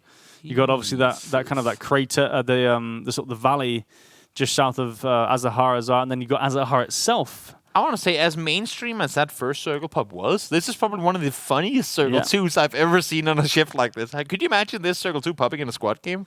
Like, what do you do? Everyone is sitting down in the compounds in La Bandida, and there's like one team in G2 that sits up in the Sahara goes, "This is what we've been waiting for, guys. This is what we've been waiting for our entire That's what lives." they do the whole time, yeah. But I mean, I think everyone would just send it into Azahara and pray for the best. You have to, right? Yeah. You have to go in that direction at least, because I mean, obviously, you know, it's going to shift away from water. It's going to shift away from that mountain ridge. And maybe where Lumber are right now. It's a big mountain to hold, I feel, for 2 people. But there are the shack up there you can play. This is a very tricky circle. Yeah. I mean, there's only so many rotation paths you can actually take as well. There's only a few roads, so there's so many cutoff points that these rotation kills are going to be so big. Like, as you can see, Rompers... They're just trying to hold off rotation right now. Exactly. They're denying a whole lot of people entrance to this circle. And you could see already. I mean, with teams coming up over this, kind of becomes the unmapped, uncharted highway. And then you have around the northern side of El Azahar as well. Those are the 2 gateways for teams right now to try and make it into this circle. Yeah, exactly. They're just trying to keep the south side, the south rotations coming through. You see like the migration over the north as well. Everyone is trying to make it in, and it's not easy. Leonardo spots Fnatic, but it's going to be sought to find him, and fortunately the team is there to help. Yeah, instantly flushed out, so 7 is going to back off and go further east. Doesn't even want to bother with that. Nah, no reason to. There's no point. I mean, he's got a pretty solid compound anyway. I mean, he's going to get shifted away next circle. Not this next circle, but the circle after. Yeah. Just with given the water. where he is. Yeah, exactly. Unless it shifts away earlier, but it's happened before. I think that's the 3rd vehicle. I think Technosh, there should be a reward for that. I think I've seen Technosh in a Mirado, in a Bucky, and in a pickup this game. That's how much they've rotated, and that's how much they've been shot at while rotating. And now once again, we go, yeah. I think that's like the 6th or 7th team that's been shooting at Technosh while he's been driving this game. And now finally, they found a compound to be in. Yeah, it seems so. I mean, I think they've got a death wish or something. It must be just they just want to drive through all these teams. How much damage you can take. Yeah. Mayo, full speed forward, flashbang and nades in hand, trying to throw them in. Got Zero is by himself. He has to get out of this building. Does manage to do just that. Now he tries to get into it again, but he's down to low HP, and they know this. Yeah, exactly. Godzero's got to do something about this. Knows he's going to get the angle, it seems, in the window. Does he know where he is? I don't think he knows exactly where he is. He's just shooting the door to see if he can get more angles, but there we go. Mayo finds him. I mean, that's a good thing with a Molotov, too. One thing is you can try and throw it at them and burn them out. Another thing is that even if you don't, then you know, well, he's not in the Molotov. And when it's small houses like that, it's very, like, if you know where you threw that Molotov, it's very limited where they can then be. So it helps you a lot with, like, which angle to hold. Yeah, and also with those little wooden houses, it spreads a lot easier than any other houses, like a concrete building, whatever. So definitely helpful. Circle shifted to the north. Well, it didn't really make anything things a lot easier. The only thing is that we pretty much know now for a fact that it's going to go over towards Leonardo and Lauren, where they're sitting right now, because this entire eastern side looks like a sponge cake. It's not accessible. You can see it up there on the backside. It's a big old natural wall, huge mountain ridge. Yeah. That counts as water, technically, when it comes to those circle 4 shifting away. Yeah. So I mean, you can kind of predict this next circle in a sense where it's going to go.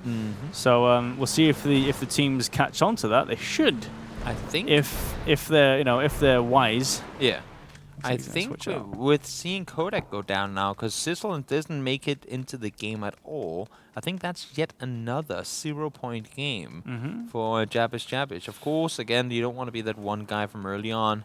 But that's unfortunately how the cookie crumbles. Yeah, it's rough stuff. Rough stuff indeed. Bows out. Just actually, there he is. Ooh, So that's a crate. Oh, that's our fallen comrade. Yeah. Rest in pepperoni. That's Kodak, I think, as well. Pretty sure. Unfortunately. I don't know I don't know what the usual Latin American funeral anthem song is, but I'm sure it's been played in many people's home right now. Yeah. Must be. Has to be. It must be. It's like, oh. Here we go. That's sad. Go Trunks, though, pushing up towards Seven Toy in his compound. Obviously, Seven Toy took this compound after his teammate was flushed out. He's in the next building just over here. No windows to actually shoot onto Andy here. So, I mean, I'm impressed they even made it this far. idea. They went all the way. I think they know. You say that, but I mean, it looked like Andy actually looked up towards the window to say, like, oh, actually, there's someone. They know. Yeah. This is what the timing, cameraman. Oh, did he die? He died. Okay, Seven Toy died. Okay. Oh, guys. Wow, that was close. To say the least. I mean, I was just going to compliment them for that play because they do like the wide peak, which is not even a peak. He's pretty much just the ragdoll that is thrown in there. They don't have a nade, so they throw him instead. Yeah, force the guy to shoot at him, and then have the other guy shoot. And this is exactly where we thought that circle was going to go as well. Yeah, exactly. Straight towards Lawrence, and whew, that play right there became scary for a lot of reasons. Yeah, I mean, it's good that he had the positioning to back off so that he couldn't get instantly traded once he knocked the first guy jumping in. So, well played by him, but doesn't quite work out. There are so many players around this compound right now. We have a team inside, we have a team above, a team on the back side, and a team trying to breach. Yeah, you got the Go UK one guy in the back, Team 23 coming in behind as well. This could be rough for Romp on the team. Yeah. See, Covert is trying to make his way around the corner and see if he can get an angle in it. But I think he's also feeling the presence of multiple teams in the area. Yeah, he knows for sure. He hears them as well. So, I mean, his teammate didn't even connect either, unfortunately. So yeah. There are so many players trying to make their way out from this angle. And I think that's why one of the teams stayed, like Kobat's team, why they stayed around here. Because they realized that if we can get this to work, we can get a ton of kills. But right now, Gog is going to be the one to find the first. And we'll see if we can get more. Go just look around the corner. He's going to jump in, though. You can hear the glass smashing. Unfortunately, again, this building, I mean, doesn't have that many lines of sight. Oh, big headshot from Naluk there. That's on the northeast side. Oh, what? Hello? There's a guy downstairs, too. He literally ran past the guy up the stairs. Are you kidding me? He's wait. Oh, he's outside. He's outside. I got jip-baited. Oh. I got massively jip-baited. I was like, by that name tag. I was like, why is he hiding behind the stairs? Okay, that makes a lot more sense now. But he's standing in there. He doesn't want to make any sound, so you can see now the circle shifting in. We're losing a hell of a lot of playable terrain here. Oh yeah. 100%. I mean, there's that road going through the sort of the southern side of it as well. So, and then there's a big mountain to get up towards the north, especially for Roger and Flux here.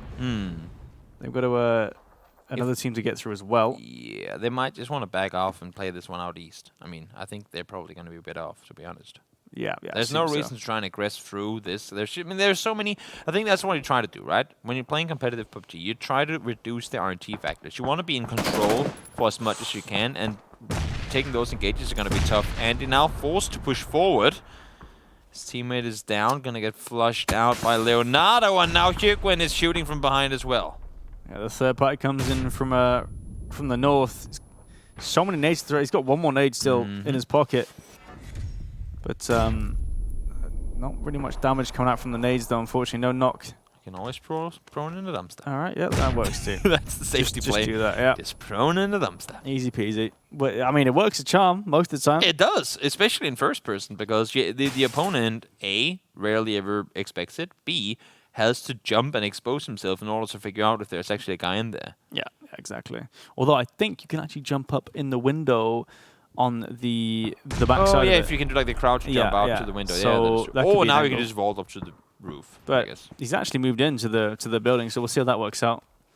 But meanwhile, keeps down Noah with that kill. But Rogi and Flux are pushing in just on their eastern side.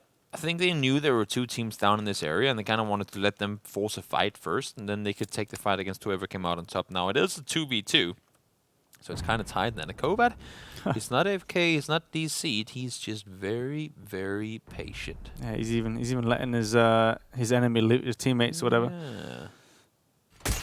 So very disciplined, that's for sure. Rogi, though, taking some shots at the guys further west. Trying to hold them out. I mean, this is rough. Yeah, this is rough because they've got to cross. They both got to cross the road. So I think it's like this fight mutually is assured destruction. Yeah, exactly. Take a car. I would not do that if I was you. But then again, I'm not the boss. Kobat, patience pays off. They're gonna stay put for now. And now comes the Furia vehicle rotation. How and where are you planning on getting out of this one?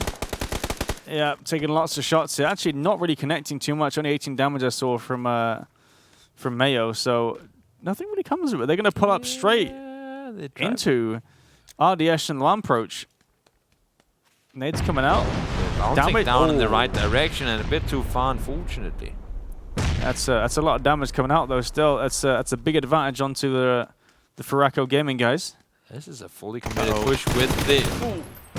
Canted sight as well. You don't see much of that, but it works out. That's the first double canted sight kill I think I've ever had the pleasure of casting. Yeah, I honestly same. There's a first for everything. Exactly. Then again, I mean, I guess especially up close and with so small bursts anyway, it doesn't. I mean, there's not really that big a difference. No. I mean, I've heard people say there's different recoil, different like feeling to it. It goes off to the side rather than straight, but when it's only the amount of bullets is straight there, yeah, it does. Obviously, the weapon is tilted to the side. But wouldn't it just go? Yeah, okay. I mean, you hold it like that, then it's going to go up that direction. You don't have to. Wagga Jagga did it already. All right, okay. Good old Jackie the Wacky. No, but I mean, it's again, when it's so small bursts, it's just a matter of dragging your mouse down a little bit, and then that should compensate enough. And especially when you're that close to your opponent, it's another thing if you're trying to 3x spray a guy at a distance, but this was literally just on top of him. And no, it still works. Yeah, I mean, more. Yeah, he's still getting knocks. As you can see, Mayo gets the finishing onto. In fact, no, Lamproach gets the finish onto Mayo there. So that's both of those down. Here we come. Forward. Third pie coming out from the compound. Looks like they're going to just back off. They're like, no. So that's what it feels like firing a gun. Woo! And then they go back down again. That's pretty funny. Actually, they come up, they shoot a few bullets. They're like, yeah, no. They're running and being exposed. Oh my lord! And then they get the hard shift too. Yeah, they're exposed all the way up there to then fire 5 bullets and then run down again. That was. I mean, the gunfight was over way too quick for them to even do anything. Punish. And Alkia though, standing still in the open. Yeah, but I mean, he had to heal. It seems like. I think Anarkia saw the other guy, like saw movement at least in the area, and he's sticking to the rest now. I like the play, but he has to anticipate some sort of reaction to come from this one. Gets the first one on Yonkush. What? Yeah. Just switches guns or something, or brings out a grenade or a smoke. Oh, he's not hitting anything. He's the pie though. How are you still alive, Anarkia? Higuin from the south from the shack, just trying to take some shots, but doesn't hit any.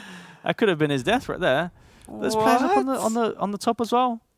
He's in such a massive amount of trouble there. Actually, tags up Ganja with a headshot there. That was so confusing in so many ways. Yeah. But there's no way. I mean, I want to say there's no way he's supposed to get out of this alive. But then again, I've seen weirder things before. Yeah. To be fair, so we'll see what Anarchy can do here. Two men staring right down at him. This is not happening. No. Circles, chicks. Nade comes in as well. Shifting in, nades too. That's a big old nade. Bada boom, you did, my friend. Oh, actually, no, that went way past. Circle now, yeah. Yeah, okay. I mean, he didn't give away the point, so that's fair enough. That is true. Just being a little pain in the butt. Yonkush has to run forward. His teammate, of course, did not get a rest on up, and I think that they know exactly where that he branch, is sitting. that's I was just gonna say you gotta watch out for that nade though, but it actually pays off. It pays off because he had to peek out the door. Wow. Yeah. Fair enough. I mean, I think it was a slight bit of luck involved there to the timing for him to peek out the door to get tabbed by the nade, but now he's probably get a nade of his own in his face. All just bullets. Lots of different bullets. Yonkush got to heal up now. Not much he can do about that. Yeah, that's not gonna be used. Nope, Yeah, not no. gonna happen. Basau ain't gonna miss that one. Headshot thrown straight in there. And that actually gives them quite a bit of space in the northern side. Yeah, you're right, actually. Yeah, which is surprising because it shifted southeast, didn't it? So you think that all the teams would be squished into that northwestern side, right? But They were, but now it's been cleared out. Yeah, I suppose. Yeah, yeah. Like literally all the guys who are up here, they're the only ones that have been fighting for the last 2 minutes. And But I mean, with only 3 kills though, to be fair. So I'm not sure. I mean, they were late to the party though. They came in from the Yeah. western side, pushing northbound. Oh yeah, that makes sense. Then that makes sense. But yeah, solid stuff. He's just staring at some boxes there, saying, "Yep, you're definitely dead. I've confirmed you. Stop You're dead." moving, pucks. Yeah. Like, you know, the Jumanji. You heard the drums playing. I was like, no, I'm not going back to that game again. No, never again. No more animals popping out of nowhere. We have enough lion helmets already. Yeah, true. Or hats. RDNX and his team at Nihakwen, they're alive and they're pushing over in the direction of Basau and Ganjohan, but of course doesn't mean that the fight is meant to happen. And now you can see why Lawrence and Technosh decide to stay inside. Oh, they don't know there's one right underneath Basau. This engages quickly, but there's one pushing around the side. No, they have no idea as well yet. Bows out. I mean, they're going to flush out the kill, but Hyagwin... Moving way too slow on this one. No disrespect, but when you're feeling this knock, I mean, unless if you just realize, you know what, I'm not going to get the reset. Ooh, does get one knock. Bows out, no cover, and he gets the double. Play, and that's something you should have done 5-7 seconds earlier. But then again, would you have been able to pull off that play had you tried to do it 5 seconds earlier? Maybe not. Yeah, maybe not, because I feel like if he was flanking there, if he would have tried to return fire as soon as his teammate got knocked, then maybe they would have been expecting a flank. Yeah. I have a question. PUBG question. Right. I have a lot of those these days. But but I was wondering. You got one daily, right? Yeah, at least some kind of that. Why is a Band-Aid a Band-Aid? And then you have a first aid that's a needle. But then your med kit that heals you the most is also just a Band-Aid. What, like the animation is just a Band-Aid. Animation? Yeah. Why isn't that something third? Maybe they just... It's like a super Band-Aid. Yeah, must be. Must just be a super duper bandage. That's the one with the Hello Kitty on. Boop, you put on your finger when or you have it's the Superman like bandages you get, as a Wait, kid. You got manly ones? Oh, no, what? No, mind. I got all the Barbie ones. I guess my sister decided which Band-Aids we got. You know. Yeah. I'm not going to judge. It's fine. Not going to judge. You do you. He's a push. Oh, is he a Hyakwen? Indeed he is. He's a push monster, and now he's a dead one at that. There's only going to be 4 teams left alive. Technosh and Lawrence sit. I mean, they've been chilling in that compound for quite a while. In the meantime, RDS and his teammate have been fracking out because they're just 1 kill away from double digits. Yeah, impressive stuff, really. I mean, Soden, Leo are going to cross over the road after this next shift, it seems. Yeah, looks like it. Pumps as well. So, Technosh, Lawrence said... So the circle's going to end right on the left side of Technosh's building. Must be nice, eh? Which means that RDS and his teammate ain't going to move a muscle. They just want to keep making sure their side of the road is clear. Or like their back is clear, which they should have pretty much guaranteed by now. Yeah. And then they just wait for everyone else to move towards him. Because they will have to at some point. Exactly, yeah. Long approach, spraying through the smoke there. See, constantly making sure no one's coming up from behind that hill. Yeah, exactly. So just trying to put up the pressure. I mean, they've smoked the road, but nothing's happened. Oh, no, actually, no. They already crossed it. Yeah, you're right. Nobody can really push them. I mean, in this position, nobody can move up towards them. There's literally no chance. Look at the hill, how steep it is. Whoever it is, like if Lauren and Technosh makes that push up, they will guaranteedly get shot at by Soda and Leonardo, right? 100%. Even Pams maybe. So, I mean, for right now at least, Lauren and RDS, they should just be farming. Yeah, you'd think so, yeah, but it's just buildings. There's so many buildings. There's not much angles they can get. I mean, Pamps is obviously out in the open. He's going to get fragged out pretty soon, I imagine, unless RDS misses a lot of shots and so takes the kill. So that's so confusing that the logo is a Kar 98, but he kills him with a SLR. Yeah. Like over with it. Oh, never mind. But yeah, the only issue is that like Technosh and Lawrence don't have any windows on their side of the building again, so it's only a door. Yeah, so they can't really defend against Leo and Sode. They can't defend against either of them. Like it's legit the 2 sides of the building that they need vision on that they don't have access to. It's actually not a very good compound, to be honest. I'm not gonna lie, it's a pretty bad compound to be fair, but it's got the circle, so why not, right?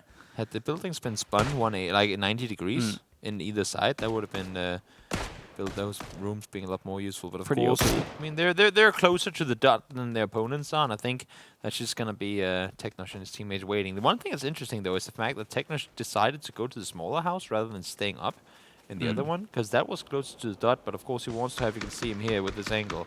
Those smokes though are gonna make things hard. Yeah, for sure. Yeah, it makes things incredibly difficult.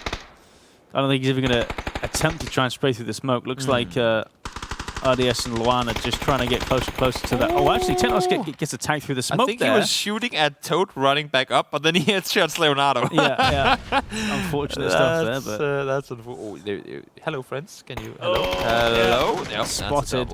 That's the first 2 kills from this game. Yeah, I mean, you know, it is what it is. Sometimes circle comes. Yeah. But yeah, it looks like RDS and team have the center circle. Down the hill. RDS ran down. Pan? He wanted the nade. I think that nade's a bit too far. That was your far. only nade, Technosh. Okay, I'm not going to say that was a waste, but that was a waste.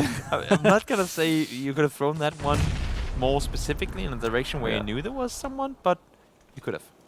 But I mean, I love the setup from RDS and Luan. Like Luan's got kind of the longer angles, whereas RDS playing close for the surprise.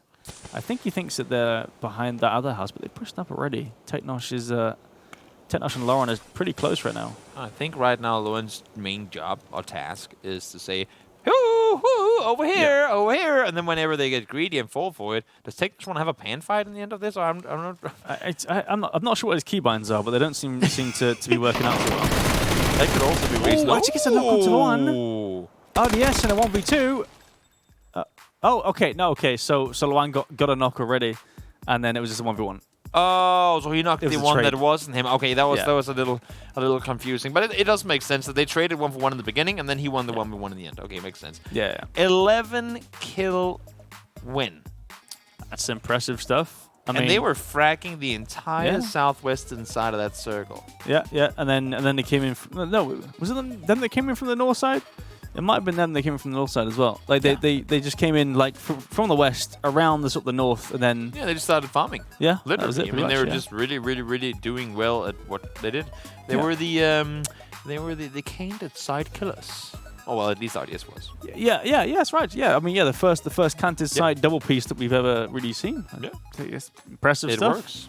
Yeah, highlights coming in on your screen. The first kill of the game. Spam of the SKS. The SKS battle. And then this one.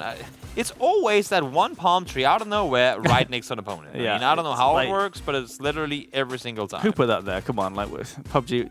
Again, they have a developer going, meh. Yeah. Yeah, that's a really good push there. Okay. I mean, he had to commit to it. Yeah, exactly. And then this one, the double spray down from RDS. They already had 5 kills at this point. So, very, very impressive game from them. 21 points with that win included. And then on the northern side, I mean, it kind of just became a slaughterfest. Yeah, essentially, basically. But, here Gwyn just kind of fragging out there, essentially just using the cover to his advantage. But, I mean, Technosh and squad, the second place for the 2 kills. Not the best of games considering the circles they had. Yeah. They did try to go aggressive for 6 bullets. Yeah. Like one burst, Technosh ran up the hill, and they were like, okay, no, let's go. That was too much.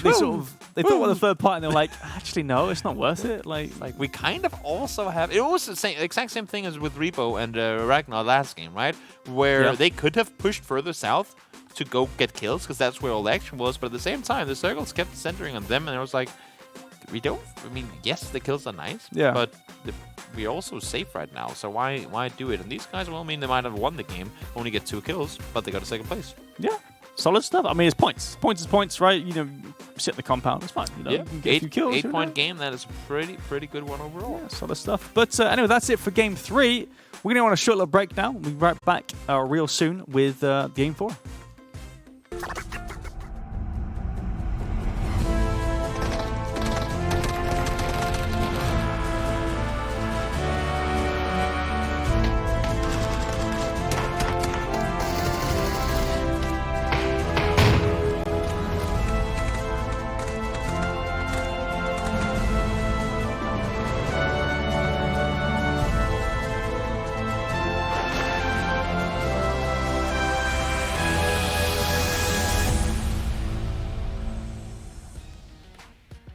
Hola a todos y bienvenidos. Los amo a todos. That is the least Google translated Spanish I've ever heard. I've tried. Solid, try hard, 10 out of 10, not Google translated at all, by the way. I've been sitting upstairs for the past 3 hours practicing that, okay? So, And that was what you got up with? look, some languages are very hard, okay? Okay. Welcome back, ladies and gents. Our local time, as you can tell, up here, it is getting very, very late into the night, or very early into the day. And I'm trying to become full South American and join you guys over, because of course you're all in the chat speaking Portuguese or Spanish, and I've been reading. I'm trying to figure out what everyone is saying and what they're enjoying. You are learning Spanish, though. I am. I mean, Yeah. I live in a part of the UK where it's just so many Spanish people, so I was like, well, you know, Might as well. there's a lot of Spanish girls around, so I might as well Oh, that's the reason. start Okay. Spanish, of course. Okay. that Nonetheless, we are going to be going into the penultimate game, and you're now stuck with me. You're stuck with Talha, and of course Toby's going to be here for this one, and then HayZ. HayZ is going to come back for the last one. But this is the scoreboard after game 3. Well, no, this is the scoreboard of game 3. Furaco Gaming, first place, 11 kills, 21 points. Ria de ser amigos. The last one you got right. That was good. That was good. Amigos. That's where he shined. He knew that one. He knew that one already. But yeah, it was an interesting game. We went. Circle 1 was very similar to the previous Circle 1, and we were like, oh, should they just go north to begin with? And we were both like, nah, we're not gonna see Northern 1 again. And boom, instantly we fly back up north. Yeah, surprisingly, the first, well, a lot of island circles, a lot of island baity circles today. Yep, all of them. I think all of them has had islands in Circle 1. Yeah, that's what I was making notes So about. yeah, I think that's actually the case. And interesting to see Jabbage as well off to such a good start, and now 2 0-point games in a row. That truly has made things. These turn things around a little bit on today's games. There's the C-130 flying across. Welcome, ladies and gents. Of course, we don't really cover the South American region a lot for the Wingman series, Group stages. For the group stages, of course. But at the end of these couple of weeks, the top 16 from South America will be joining the top 16 from North America, and they will be battling out for $20,000 US. And I did some more Googling. $20,000 US, Toby, is 82,500 Brazil real. How much is it in Argentinian pesos? What? What? Is that a currency? Isn't that the currency they use in Argentina? I thought I just went for Argentina? Brazil. I thought, Well, Brazil doesn't cover the currency of the entirety of a continent. oh yeah, South America, Toby. I mean, it's there. You just go with one currency. It's They the don't one- have the euro. They don't have the euro. Like some We countries need a do global here. economy. That's it. That's all we One need. currency. Credits. That's Yeah. it. None of this conversion. None of that stuff. But I'm happy that we're looking at the South American region, because it's one of my favorite zones, especially with the gameplay that comes out. A lot of, well, you said first game. Oh, there we go. Normal circle. That is kind of. exceptionally traditional. That circle. Even before it's going to end in an oasis, and we completely jinx that, but you never know. So, like, the first game, you were saying that, oh my god, everyone is snaky snakes. There's so many people in the last circle. But, you know, it's kind of a really cool, different play style that South America have. They're really aggressive. They drive everywhere. They kill everyone. And they just push. I mean, we did the LATAM stuff last time, and it was just constant fighting, constant chaos, and just constant pushing. And we're seeing a lot of that translate into the duo game mode this week as well. Youngkush coming in to help his teammate Guben right here. Oh, Doesn't need help. Oh, that was just a double tap to the chest rack. And I don't even think he had a vest on, because that was a lot of damage done very quickly. I think without even a headshot. Oh, and I'm seeing. Oh, he had the pan out for a second, but Guben, who wants to take it to the Lion though. Well, the Lion sleeps well tonight, at least until the next game. Unfortunately for him, he will go down with a little spastic movement. After that, he doesn't sleep well. It's like, you know, when dogs have nightmares. that was the Lion. No, when they're sleeping and they're like running in their sleep, and then they suddenly get up and then they run into a wall. That was a line right there. Ooh, he was having nightmares. So of course it is late. I try to get some What is going on some with the rest map right now? before coming on. I just wanted to ask what players and what teams are currently standing out. We have, if you remember some of the players that we had the honor of casting in the LATAM games, I think you can go off the list of the the player names you remember. Yeah. Well, Think of those because we have seen. I mean, we've seen some very, very, very impressive plays from Repo. He's been up there with his teammate, and I mean Ragnar we just saw before actually go down. It's a little unfortunate start for them this game. But Singularity has had some good placements. Technos just got a second place. Silson is in again. There we see them, Kodak and Silson. Kodak got... they have got 0 points over the last 2 games, but they won the first one with 11 kills. And they were sitting in first place coming into today, too. I mean, I see the Furia guys, Hyagin and his teammate here. I mean, exactly. they came third in the LATAM stuff, so they missed out coming to GLL Grand Slam just by one placement. By one placement, yeah. But yeah, they're in this. I want to see where my and boy they're split Poma in 2 is. teams, too. Poma, he's not here. He's not. No. Either he didn't qualify or he isn't playing.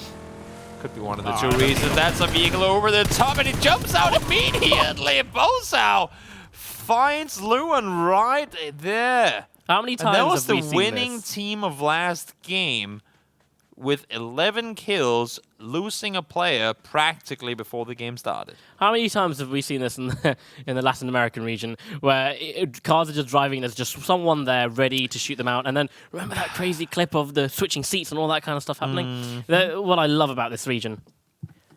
The insane vehicle gameplay, vehicle warfare. I think in this case it was more of a wrong place, wrong time type scenario because he was obviously just rotating to go somewhere else. And here's the guy miles out in the open, and now it's the other guys. Flux, what can you do from here? Lie down is what he does, but there's going to be a nade following him.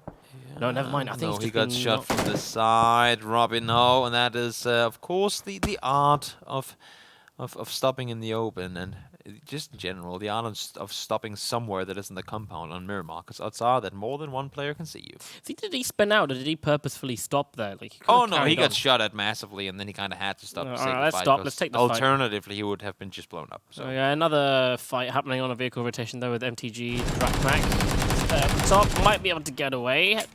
Tagged up a tiny bit, but the vehicle's being tagged up quite a lot. That thing, not a tank, but one of the tankier vehicles on Miramar. yeah, it's not the amphibious vehicle, but it is a little more durable, I guess you can say, than others. But of course, a vehicle can only tank so many bullets, and as you can see, it's already on fire. That should be blown up within a couple of bullets' time. Yeah, Let's retry that to actually hit the vehicle, though. There we go. might as well just blow it up as well while you're at it. It's like the people that can't have the air conditioned at 19. Right. A crate up there in the north for Tech. No, someone and his teammates. Red dot SLR. Red dot SLR.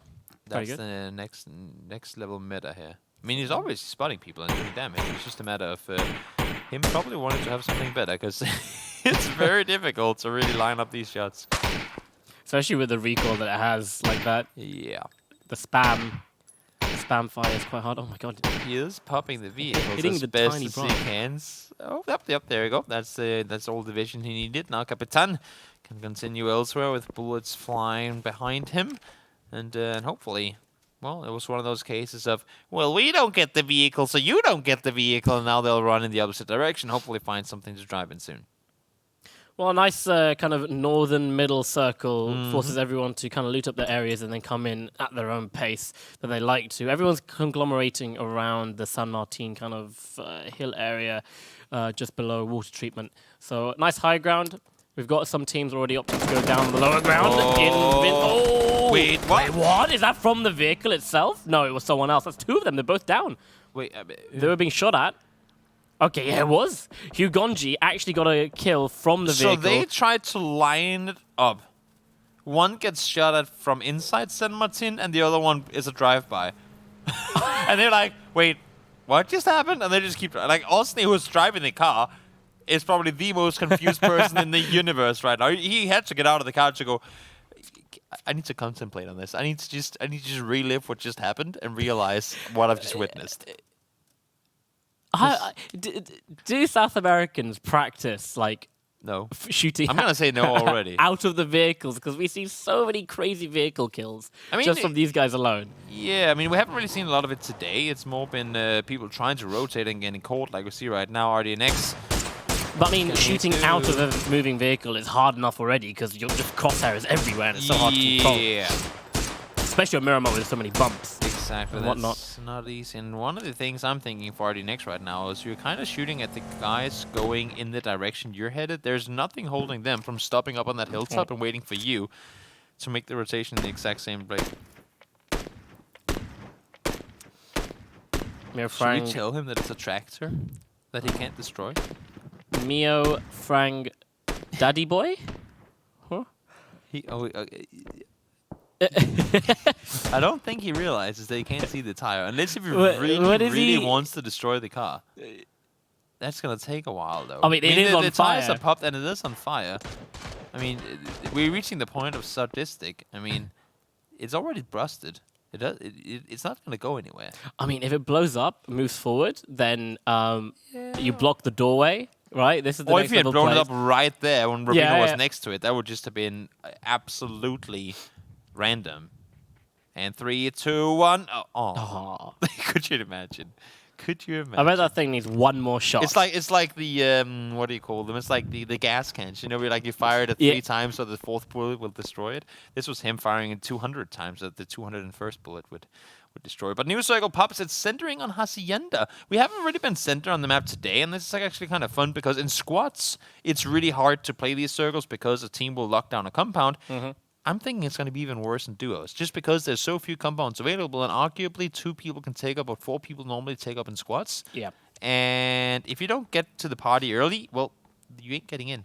Well, it's either... the thing is, with squads, you're rotating through so many different people and you're all being shot at, so the rotations are so much harder. But if you can get in early, like a lot of teams are trying to do, you can have up to like 3, maybe 4 teams taking up very close compounds as Vinny spots out 2 players, gets 1 knock, looking for the second one, right on the edge. The nade is going to come out for good measure, just spots his head over the wall, and that's a good nade rolling around the corner. It does tag up the fallen teammate, so now there's not a lot of time for DaVinci to get him up, but no, Molly Actually, straight on him. I think it was like the explosion damage of the Molotov that killed him there. Doing.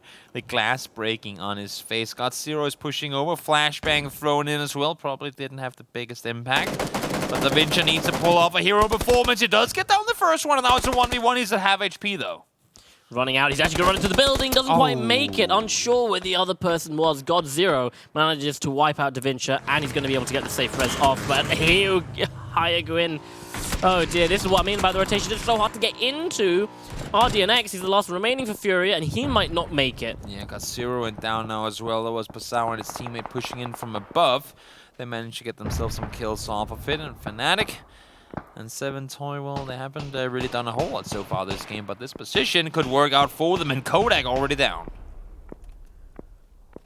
Goak also knocked his teammate not that far off, but it's a very dangerous res for him to go for. Fnatic actually pushing out in the open, looking for... Is that Silson? Silson? Yeah, it's pretty crazy how these guys were so dominant on the first game today. Like, literally just chasing and slaughtering everything, and ever since then, it's as if... I can't really tell if it's because everyone else has started being more aggressive, or if it's because they're getting headstocks in walls and ovens, or I don't even know what's going on anymore. What is life? What is the world? It's too late for me to look at these things, guys. I thought opening the door...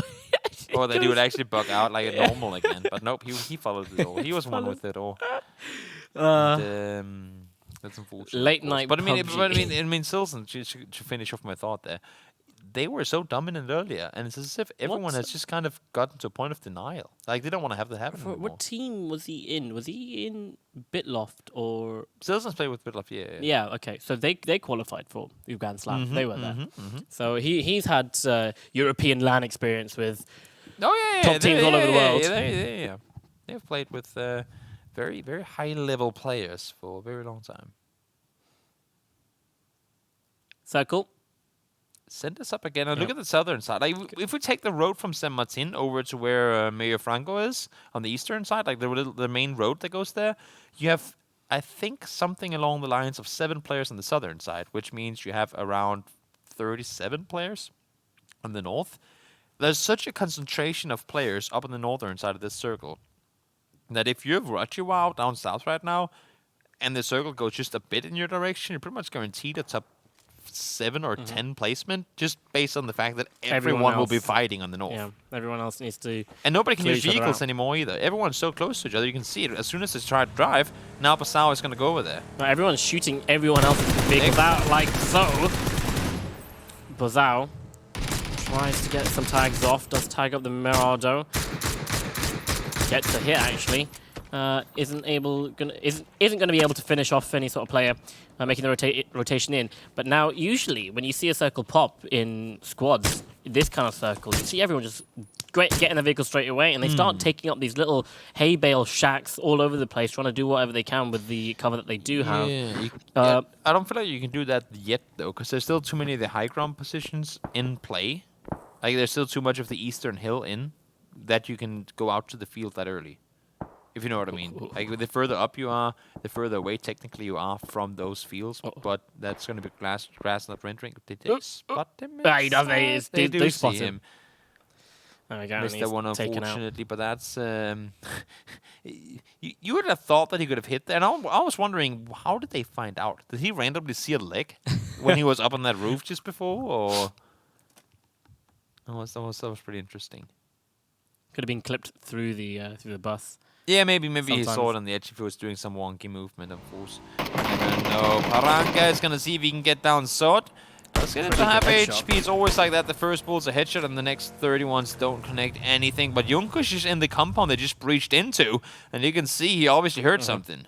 Yeah, this is a very sought-after compound, and you can see now 2 players already charging in. I would not be surprised if it gets contested by another one. But Junkush, he's here by himself. His teammate Gubin's already gone. Yeah. But if he can make himself look bigger and pretend that there's another person here, he can really scare these 2 players and really kind of dictate how they play around him. Or maybe let's just let them do their thing, and then hopefully they won't go to that part of the building. Robino, it's going to go down. Capitan found him. Seems like the rest is possible, but they're in the blue with Circle 3 closing in. That is not going to be easy to get away from. Not at all. Circle does pop, and it shifts this time. It actually shifts down towards the right there. Going way out in the open with that shift. Oh my lord, Capitan. Great shot. His teammate did go down, but maybe, just maybe, the rest should be... Yeah, should be possible. Yeah, Gan Johan and Bazaro gets taken down by Soad with an SLR. There is an AWM in the game. I just saw someone get knocked with it. It is here. It is somewhere, and one player has it. He's getting knocked, but I haven't seen him finish anyone off with it, but a very powerful weapon to have, especially coming into the later stages of the game. Sometimes it's not worth it, but on an area like this, where it's very open and people aren't going to be playing very close together, it definitely does work. Also, so many people have been fighting already, so you'll be in for a situation where those vests are busted already, and keep in mind, I mean, AWM, I think even a Kar98 is at this point, but AWM with level 1 vest, wah, wah. Oh yeah, level 1 vest is non-existent to an AWM. That's a good nade. Now, whether it bounces on anything... Oh, it bounced on the roof. Yeah, it would have been a double. Through the door as well, that would have been absolutely insane. Okay, second Number try. 2. Coming in. Oh, no. Just on the edge of the fence. That could even have made it way over. One more. Third time's a charm. There you go. Jump Big throw. jump. It's there. Oh. You know what? That vehicle parked in the best. Perfect parked. I mean, it's the Nate Denial vehicle thrown up right there. And had it not been there, obviously that would have been a kill. Repo, he's been alive as a solo player, I guess you could say, for pretty much the entire game, trying to make his way towards the circle. And Paranka, he's doing the exact same thing. It's not going to be easy. It's holding the angle, and you can see him tanking through the Mets. Or through HP, I guess you can say right now. Yeah, I just saw Letty and Pamps coming in late on the rotation from Laranja Mechanicas. If you remember what that? Mm-hmm. Was it Clockwork Orange? Yeah. Yeah. Or Orange Machine. Orange Machine. Coming in. A lot of knocks just happened there. Soad, he does fall, so does RDS as well. I think that's a flush. Yeah, important kill for Silson, because look at how much space he just made for himself. And he's in the middle of the circle as a solo player, too. So very, very, very clutch kill for him to get. And he's in those silos right now where you can't really be a stale target. I mean, you know there's going to be... Excuse me, you know there's going to be eyes on you. Yeah. So gotta be on your tippy toes all the time. Some guys playing directly on the southern part of the circle, which is very high ground. They should be able to see a lot, but they're not actually surrounded by anyone, so they should be safe while everyone else fights it out. You've got also a team up on the eastern hill, and they've got a team coming up behind them, so it's going to be very scary to see what the next circle forces everyone to do. Pybola has an idea, does spot someone out, has a Kar 98 with a 3x. Whether he can convert something into a knock or a kill further on, yet to see, as Roger actually gets found and deaded out of the game. He got deaded. Unfortunately, he was the solo player on the southern side for quite a while. But the team came in from behind and dealt with him. So he's going to go down and out. One more game for him to play after this one is over. And of course, one more game for you guys to watch as well on the day before we call it quits for this week of Wingman. Shifts in a tiny bit. There we go. Noah finally comes up over the edge and finds Ronna from Creams. They're not eliminated yet. The captain is still up. And I think they have a good idea where he is. The nade in the captain's hand. Doesn't want to get caught out with a nade. Just, I was going to shake up their earlobes a bit. But Ronna does have a rock to play with. The nade has come out. The spray as well. The molly actually is going to shove him away from that rock and out into the open. Noah spots where he is. The teammate is coming around the corner. He gets tagged with 28 HP, but captain actually tags both of them up. He gets one knock. No, he doesn't. Sorry. He doesn't. He got taken That's down. Frank Goodaboy. Goodaboy. Takes them out. Finishes them off. And there we go. They've got the hillside to themselves, and now they can push in. But they've got Lumber. Though? Where can they push in? That's the issue. Lumber is holding the compound, and as soon as they're down by that shack and push further, I mean, this is actually the exact shift they wouldn't want to wish for. As soon as they're by that shack, that's an open downhill push towards the road. And you're going to be so damn exposed. And everyone in the field, it looks like I the mean, field is the all the worst position. compounds, All the literally compounds can see. everyone will be like, wait, they're coming down from there. Okay, guys, let's have a like settle for a tie here until the next circle, and then like a peace treaty for all the teams in the valley, and then they just all deal with the guys below above. That's okay. Ribber manages to make his way into the compound, and I presume not that far away from the circle, as Andrew, for real, didn't hit any bullets. For real, though. For real, though, Henry. He's coming up behind the red team. Oh. Oh. It's like whack-a-mole. Oh, come on. I thought he was trying to nade in through that random gap. smoke, and then he runs off. Remember, it's going to be behind him as well. Low kicks. He gets taken down. Oh, did he spot? Oh, that's his teammate. That's Sorry, his I'm teammate. stupid, yeah. Repo is still behind them too, and obviously they've heard the shots over on that side, so he might be able to get a little surprise angle on towards Pi. But I'm not sure. Depends on how he wants to play it. I mean, Repo, of course, is an aggressive player, so he would want to get the kill. It's just a matter of whether he wants to aggress on Pi if he doesn't also know where his teammate is. I mean, they're so hell-bent focused on this shack. River can come up behind, and because they're really close to each other, they're not that far apart. One of them can get knocked, and then River can hit the deck. In fact, Harmy gets the knock onto Kovad. So now it looks like Abduction. They're just going to push in. The molly does go in, land on the door, actually lands on the player. But Nulluk, he's going to come out, and he's going to go straight back in with the nade is in there, and perfect execution by Abducted. That's right, Abduction. Let's say they've got the alien ships above, and they've taken out the team to a different planet. Maybe that's where we are, next to Area 51. Oh. That's an arm.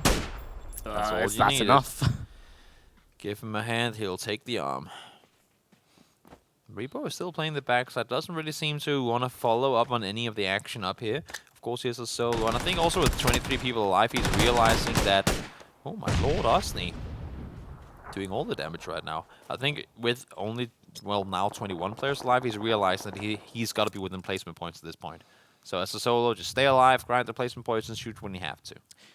Farm also helping him get up in that placement points as they take out MTC.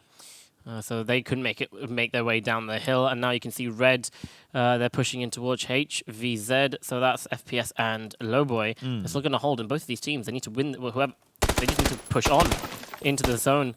Coming up next, Leonardo somehow doesn't manage to get the first knock. Goes for a spray transfer.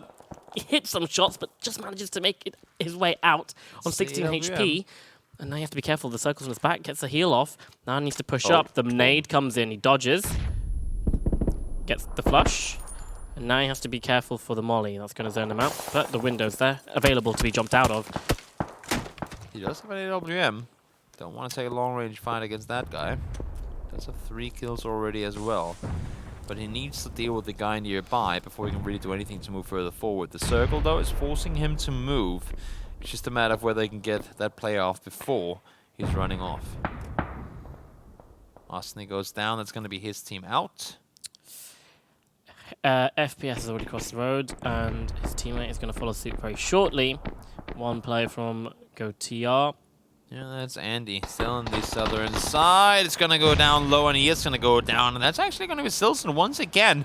He's been solo for the longest time. He lost Kodak very early on. And, well, I mean, it seems like, at least for now, he's got this area of the map figured out. This is actually impressive coming up by Ribbo. He's got a kill with a nade, and he's pushed all the way up towards the north. He's actually got the high ground here on the circle, and he's going to be coming down. This is so far in the open. He actually spots out Romps' head. What? No. Oh my god, it was... He get it. Oh, he did? Okay. Yeah. I was going to say that It was the first same shot. with the final kill from the before. You gotta remember that we are sitting in Europe watching... Okay, so we've got delay lag. Yeah, exactly, watching Latin American PUBG. So how has he servers done get this? A little delay also. But yeah, that's true. 2 kills already. It's top 7 guaranteed. Potentially more to come in just a short while. Right. Shed campers, Letty and Pamps. One nade could do the trick. I wouldn't be surprised if Ribbo actually gets a nade from that crate. Silson is going to do the run around on the southern side, trying to see if he can get into somewhat of a better position. Any nades for him to pick up, though? No. And also he has to make a move. The question is, does he run back up on the west over the hill or no? Oh, that's no, a he knows. Molotov thrown forward. Doesn't get inside the building, but does get the angle on towards one. The Molotov is burning outside, and actually it's doing damage towards him. He actually does enough damage to force Pamps back in. Letty's not going to come out. They're going to start smoking up. There was a spray through the smoke. Did lose track of them, and now he knows that there are players in that shed, and he's going to just back out. Run back the other way. Yeah, he's going to back out and let another team take care of it. You can see Team 23 down there on the minimap. They're already shooting at Letty and Pamps. He spots Letty coming out, goes for the spray, doesn't connect anything. Look at how exposed he is, though. Running up this hill, if he wants to go back where it came from, he's going to be open to all the opponents. And if he doesn't go now, that hill won't be in for much longer. Will they expect their... Ribbo, he's not going to be expecting them to push out towards him, away from the next zone. They can't push towards that either. Like, they want to deal with Rebo and then push into the circle, but they're getting shot at by Lumbo, who don't have to move before the circle is practically closed. Oh, there we go. The nice timing. Great timing by Letty. Peeks around the corner. Silson found one as well. Does get the flush in towards him too. So Silson has a solo. Pretty much the entire game stays put. 6 smokes got picked up by Ribbo's dead body. 6 smokes. He knew what he was looking for. Yeah. and that might... Oh, I might speak a bit too soon, but that just might help them make their rotation into the next circle, those extra smokes. But you need to heal up as well. Fnatic, he's holding a dirty angle against them. Plus, he's been gifted, him and his teammate have been gifted a crate. And they are inside the circle too. A lot of things working in favor. No helmet, though. But I was just going to say exactly 7 toy. No helmet on him, so they would, of course, want that crate. I don't even think they know that it's there. They probably would have put a little more effort to go get it had they known. The Lumberjack duos are, in fact, gone. Yep, there we go. I was going to say there's still one on the minimap. Right there. Pams is making a break for it. He didn't see him. I think someone saw him. Yeah, I think Toy here. Yep, Definitely Silson finds him from afar. There to help, but the kill is stolen on the back foot, and Fnatic with the headshot over the vehicle. That's going to be him out. 6 players left alive now, and somehow Silson is one of them. FPS has lost his teammate as well, probably to Silson. Now Silson, he doesn't look like he's in the best of positions. FPS does go out, Silson runs out.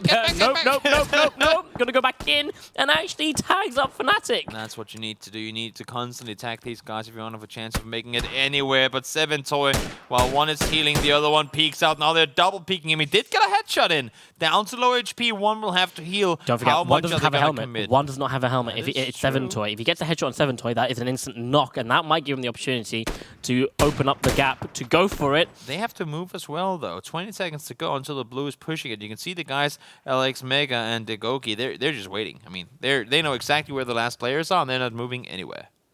we go. This might be it. Silzen, he goes They for have to a wait run for it. Is he proning on the hay bell? Yeah, he is. He's right behind that hay bale, and I think Alex is inside the building. Yeah, Alex is inside the building, and That's so it's an M249, and interesting 7toy is going to spot the crate. So there we go. Level 3 helmet, 15x. Not going to need it at this rate, but Silzen goes Silzen runs straight into Goa. The guy proning on the hay bell. Now we have. Wait, what? Hello. Wait. How many flashbangs do you have? I know you. Calm down. Stop for a yourself. second. Stand still. Breathe. Take a breath. I know it's a 2v2. I know it's hectic. You haven't been this late in the game today, but just calm down. There's a chance for you guys to win it. Don't throw 5 flashbangs forward. Just chill. Ah, look at this vault mechanic. Now you play. Come on, man. Come on. It is just go get the helmet. All right, you're too late now. I say that, but he will get it. He'll get it. They're already peeking over the ridge. Fnatic up on the roof. They might not expect this straight away. They might actually spot him out and tag him up, but I feel like he's got to get tagged up there. Yeah. Too much. They're burning through your utility, and that, I mean, you talk about late pickups of level 3 gear. This is practically the latest you could be picking it up, and Fnatic's been called off on the corner. If they have a nade right now, you better damn throw one forward. You see the Molotov in the hand, thrown forward. Not gonna go far enough, though. Not going to reach. Fnatic's actually down to one last.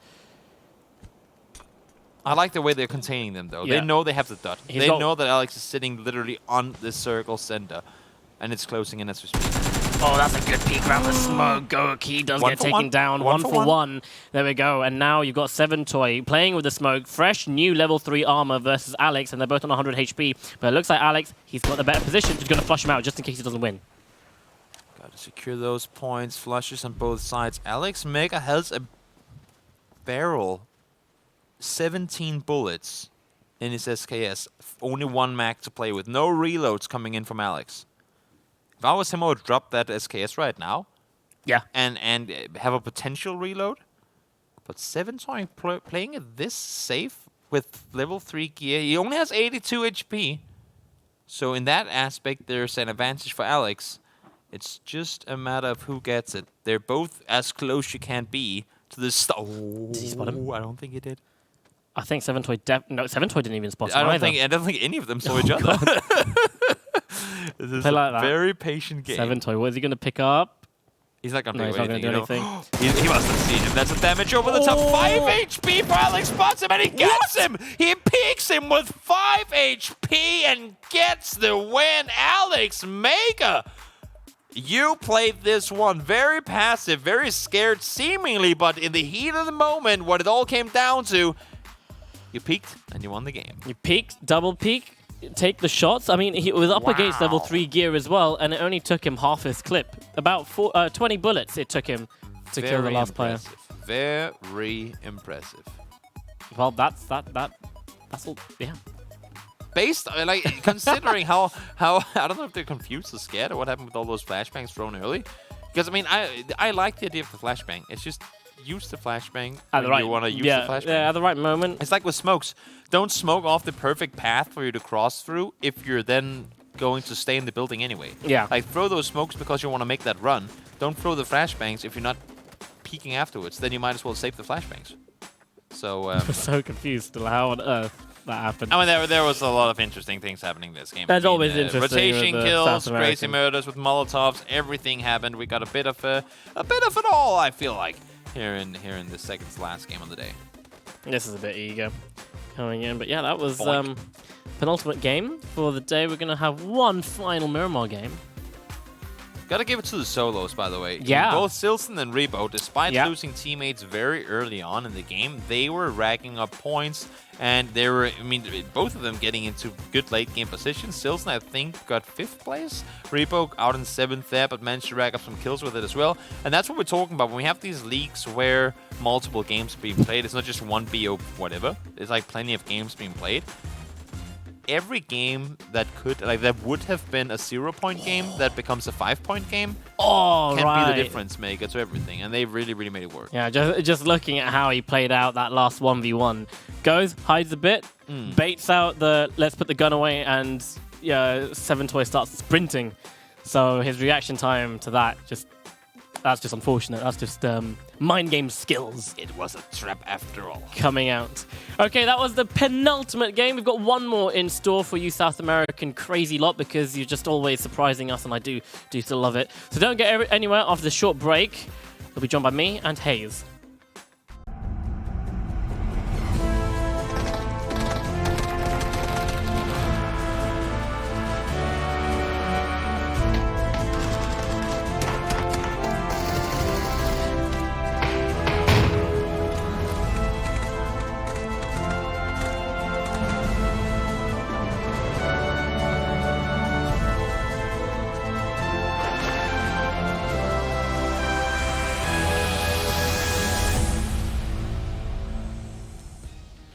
Okay, we're not going to start with Spanish this time because, of course, it's just horrible. But HayZ here, he did take Spanish at school, so he's a lot better informed than me. So we're just going to stick with Hola, my name is Talha, and this is HayZ, and we're going to be bringing you the final game of the South American Wingman Series 8.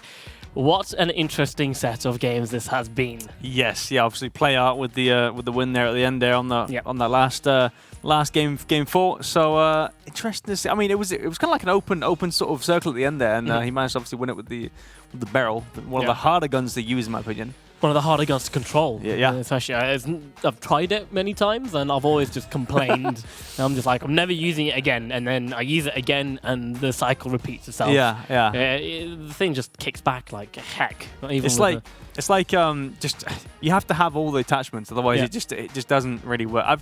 I've seen people in, I think it was PEL, use it as was it PEL or was it MPL? I'm not sure. Use it as like with the 3x on it, 3x spray. I'm like, excuse me? Sorry?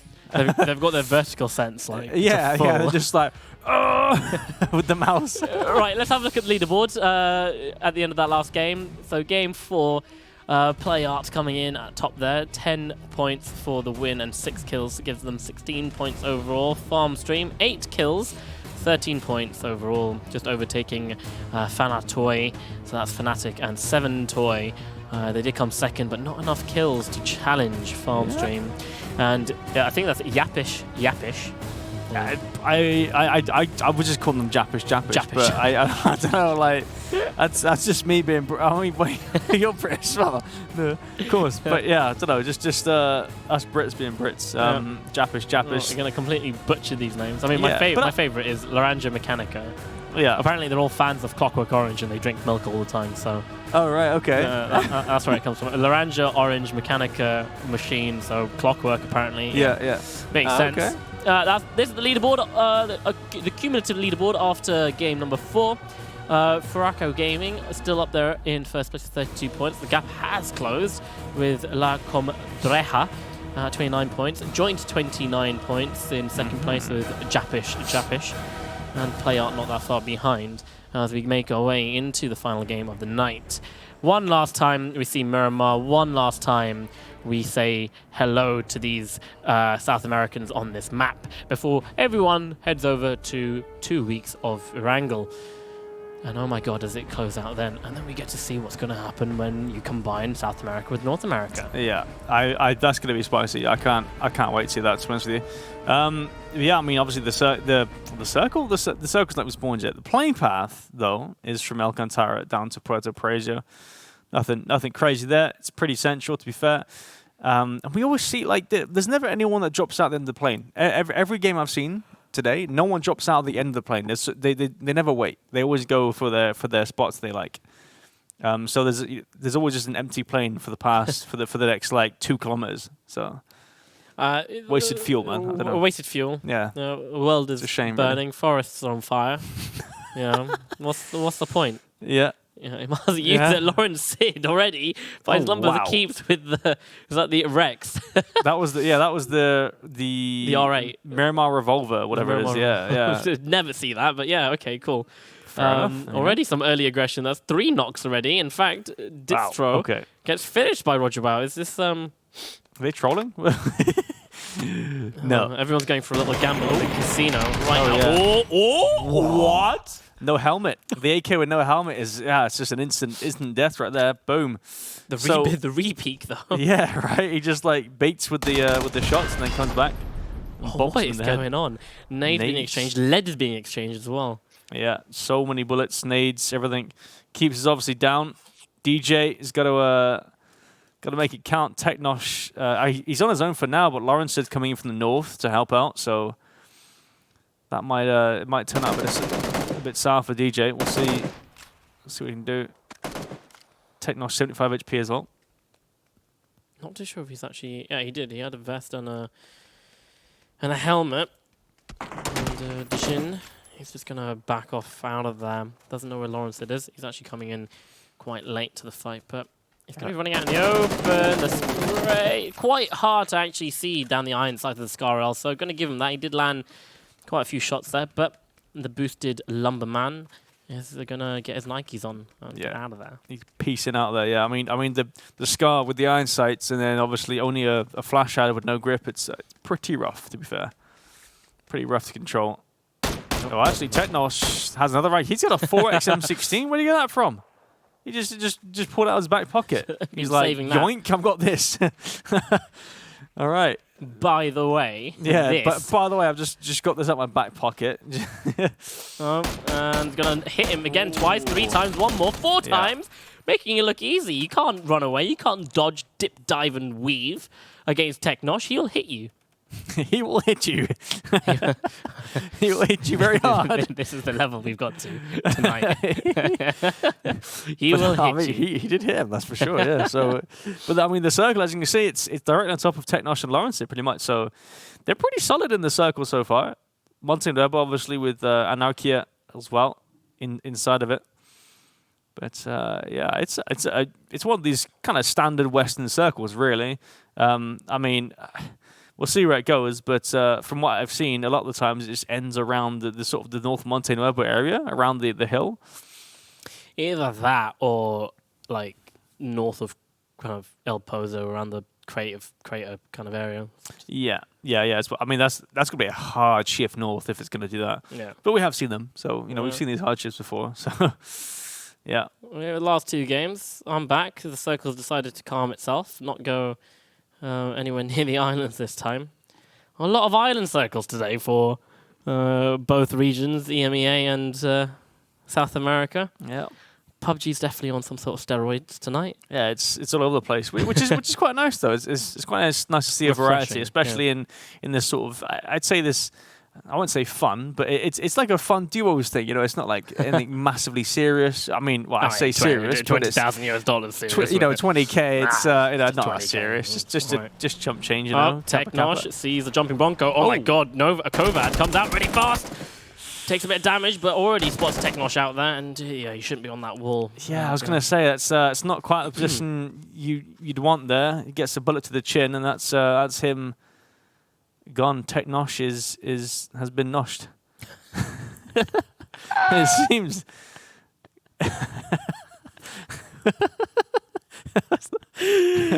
Oh my God! What did I just say? He's been noshed. Okay. Okay. Right. So that's the level that we're playing at. Technosh.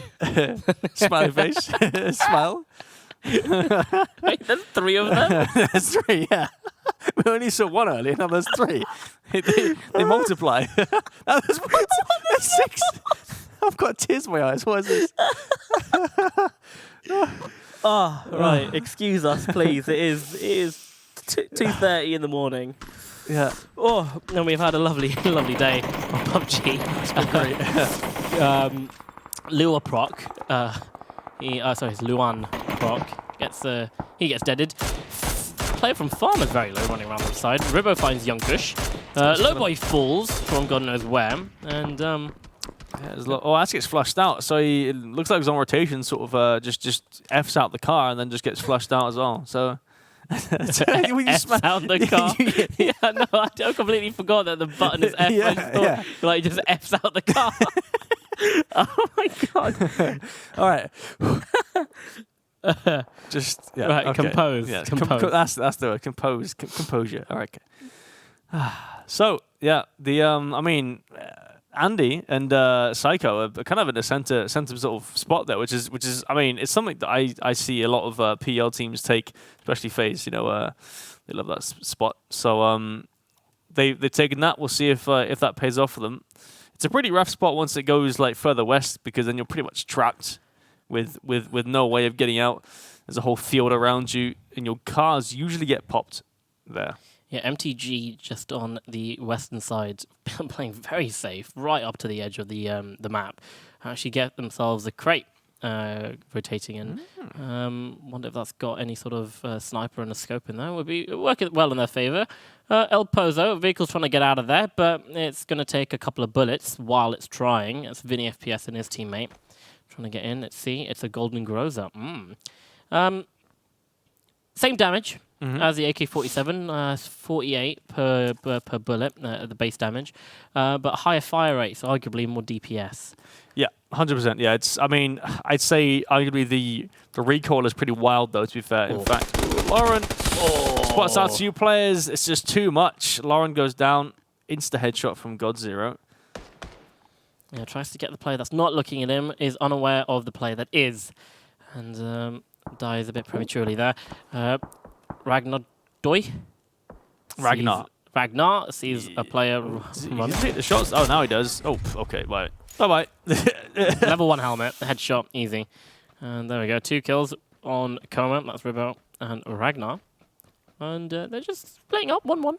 Just holding these very sought-after compounds. And Ragnar gonna think about leaving, but not gonna leave. Yeah, I mean, they're not even in the circle yet. They got to get in the circle. They're just on the edge. Ragnar, he got in his vehicle and then just decided, nah, I'm all right. Did Ribo see Singularity up here? I think he did. Okay, yeah. So this makes sense. So Ragnar's trying to push up so that Ribo can get across. He's trying to give his teammates some cover. Yeah, there we go. Yeah, so I don't think they realized. Maybe actually Ragnar can get a knock on Jovi or Loquix. Actually, nades come out, so Jovi knows. Oh, that's a Kobe. Lands nearby. Doesn't do a lot of damage. Ragnar's only been damaged by the blue right now, but this might give Ribo the time to move on while they're preoccupied with Ragnar. Yeah, so that's why he didn't go in the vehicle. He didn't want to make noise as he makes this push up. Now he's flanking all the way around. He's actually got the better angle on the Singularity players, but Ribo is still far behind. It's still a 1 versus 2. I don't think Jovi knows that he's. Maybe he's heard it. I think he might have just heard that the footsteps there. Obviously, this is on live servers, right? So this is on the new reverted sound patch as well with the footsteps, because they revert the sound patch with a lot of negative feedback involved with that. Jovi gets tagged up a tiny bit. He's now taking to the blue. He's not going to actually have the time. 1 HP while the blue ticks. The boost comes timing. in. Oh my he cancelled the first aid. No. He's bandaging. No, never mind. Okay, that's fine. I thought he cancelled the first aid. Woo. Yeah. So I mean, that works out pretty damn well for him. Jovi actually takes down Ragnar, the 2x spray, the 2x AK, and a car, the broken wheel. Rebo gets away. Insta flush. God, that must be annoying. Ragnar's going to go back and watch that. Like, how much HP was he on? 1 HP, and then the boost tick comes in, saves his little behind, and then re-knocks the player that nearly knocked him out. At least Ribo manages to make his way out of there, and now he's a solo player. We've seen him do well as a solo. But my days, look at where everyone is going. Yeah, I mean, everyone's kind of centered up, and it's shifted directly towards everyone. Everyone's in the circle still, so no one's got to really move. Maybe some teams will try and take a more favorable spot, but honestly, like, no one's going to move too much in here, except for obviously Ribo and the Singularity boys. Jazz in player and Valo have got to move in there. They're on the west, on the eastern side. They're coming from Minas Generalis. They have no vehicles. I don't know how people don't find vehicles, to be honest with you. Like if you're gonna land, like you have to search for vehicles and then go to loot. Obviously, I mean maybe they're caught up in some fights. We're not quite sure, but it baffles me. El Diablo, the devil. That's what it says. He's going to take the title of El Diablo from this game. Someone. Somebody will. Someone definitely. Someone's gonna take it. Everyone is up there. Jesus. It's not Hulk Jesus. Lucha Libre on the magazine just below the camera.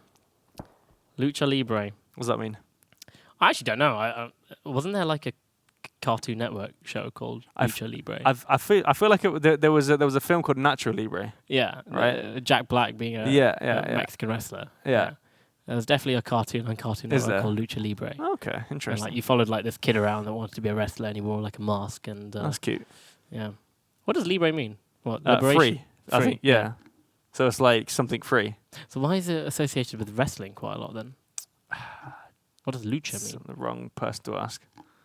I know leche is milk in Spanish. Yeah, I think it's like luchadores. So it's like maybe that's like a. Honestly, I don't know. Anyway, the circle has shifted.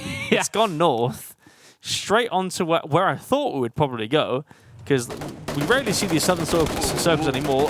The pull-up from Hyeguin, I can't get his name out. It's like Penguin. It's like Penguin, but Hyeguin. It's pretty nuts. But NA Luck getting his fair share of that kill. And everyone's gonna move pretty much. I mean, I say everyone, but a lot of people got to move. You probably see Montenegro pretty jam packed after the circle shrinks. Sizzling actually managed to hit a lot of those shots there. One is pretty damn low as he's still making rotation, and his buggy's not looking that healthy either. I was going to say, everyone in Montenegro, if you're in Montenegro now with this circle, you kind of just want to leave as fast as you can. Letty and Pams are actually going past really close by one. No, that's not what you want in front of the enemy. Definitely not what you want, and Pamps just a little mistake, and he has to pay the price for that. Ripperoni. But here you go. Look, one now has a new vehicle. Free coat as well. Sorted.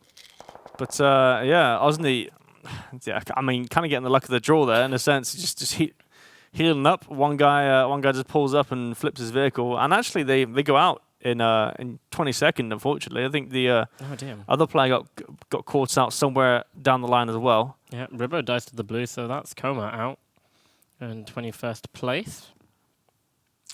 They were the winners of one of the games today. Oh, here we go. RDNX holding the stairs. Ooh. Are they going to be ready for it? This is a weird spot. I don't think this is the best spot to be in if you're holding the stairs. But I'm not going to complain. You know, if it works out, it works out. But see what happens.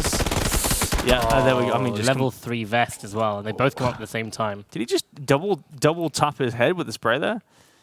Damn. All right. It just comes up, instant double tap. Down he goes. The hip fire. Either that or just focus. You know, the focus hip fire. The muscle memory to aim towards the head. I keep forgetting that. It's so hard to actually aim for the head. Keep forgetting that. It's really hard aiming for the head on PUBG. I find it really hard. Yeah, I suppose. Compared to other games. A lot of people, if they want to make the enemy miss a lot with their head, they spam the lean, don't they? Yeah. They lean spam, which I mean does work sometimes, but sometimes you just lean into the bullets. What are you trying to tell me? I can dodge bullets? Yeah. That is You can. Definitely can. I mean, we can give it a go. Real life. Yeah, definitely real life. Yeah. Let's go. Singularity. Jovi, he has fallen. And I'm not too sure if that is them out. No, not quite. And Cream, Captain and Runner, they are in a fight with Jazzin player and Alu. Ooh. You don't want to shoot your team with that. Not quite, but the SLR is doing a lot of damage here. And now the nade is going to follow up, and it should be able to land in the crevice that they're in. That's a good one. Jazz player actually gets knocked onto Runner with the Kar 98. An insane headshot. And now that's at least 20 seconds that Ronald's out for the count. Has to res in the 9 seconds for the first aid to go off. And Jazzin player and his teammate, they've closed the gap, but they've been spotted out. They're not actually pushing. Only hits a few bullets there. Oh, jumps as well. Surprise jump. But Captain hitting a few shots there. Switches to the 4X. He's got no grip and no flash element as well. Oh no, Roy and the It's going to be a rough spray. Captain actually gets the knock as well. So one more player in Jazzin. with the Kalanche. He's a dangerous man, it seems. Yeah, he's just hit another shot, but there we go. Goes down nonetheless. Jazen and his teammate out in 17th place. And the circle shift. What? Dude, what? this circle. How? Okay, yeah, right. How many times have I seen this circle in the past few weeks? I mean, if you're FPS, Vinny FPS and his teammate up there in like the paper factory, you're looking kind of alright. You're dead slap center in the circle, but you've got a lot of flat land all around. So you're just hoping that it shifts to you one more time, and then you're pretty much good for being in the top 5. Meanwhile, everyone's shoving everyone on this ridgeline right now. As HayZ, he comes over the edge, he finds Jogar. His teammate Romps has been knocked already. They have to be careful for creams that are coming in as well from the top. And right behind them, you've got, I can't actually read the team, but it's Noah and Co. They're coming in. And Cream are actually going to take up the kill onto Jogars and knocks Goak as well.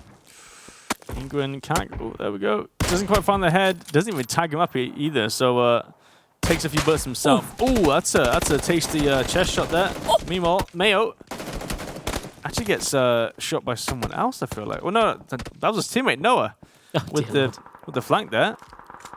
Higuin, the last man alive, kind of stuck between two teams, just fighting for his life. Go for the flush. Do it. Oh, doesn't hit the shot somehow. I thought that hit. Spray comes in. 30 HP. Just go for the flush. I mean, I think he's dead nonetheless because the circle's going to get him. But he definitely knows where he is, that's for sure. He hears the footsteps, I imagine. But none of these guys are in the circle. It's so rough. Just the dodge, and then the 4x spray comes out. Rona taking down Higuin. But he's got a few people in front of him still. He's still got more to go. He's got a few dead bodies up ahead, which he's looting right now, so he can get the extra meds that he needs. But he's got Noah and his teammate watching the blue right now, gatekeeping him as he comes up. I think he might just have a little bit of a valley to come into. Kodak and Sizzlian. Sizzlian.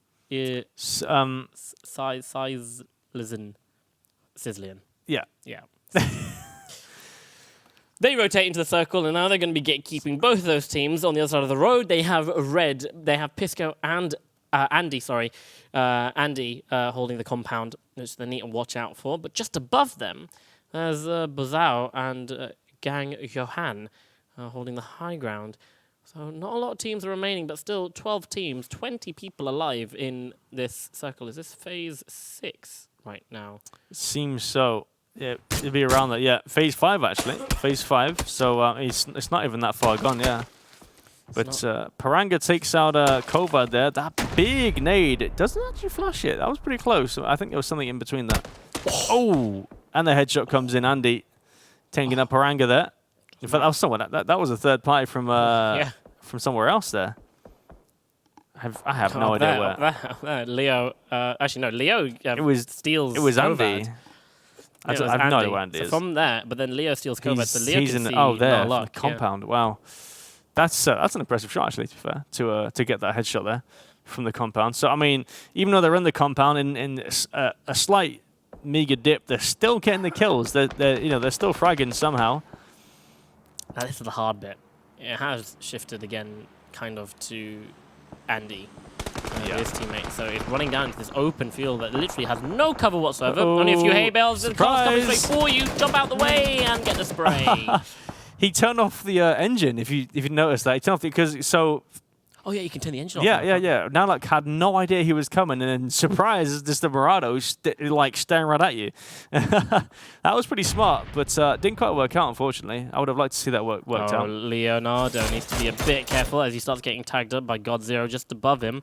No ammo in his secondary at the moment, which is the Groza. Right. Oh, okay. Sure. All right, just end it there, Vinny. Why not? Yeah. Sure. Christ. Just boom with a grenade.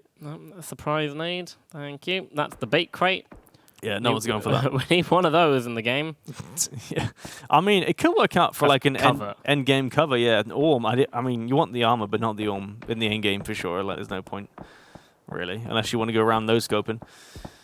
But yeah, Andy and Psycho still in the center compound pretty much.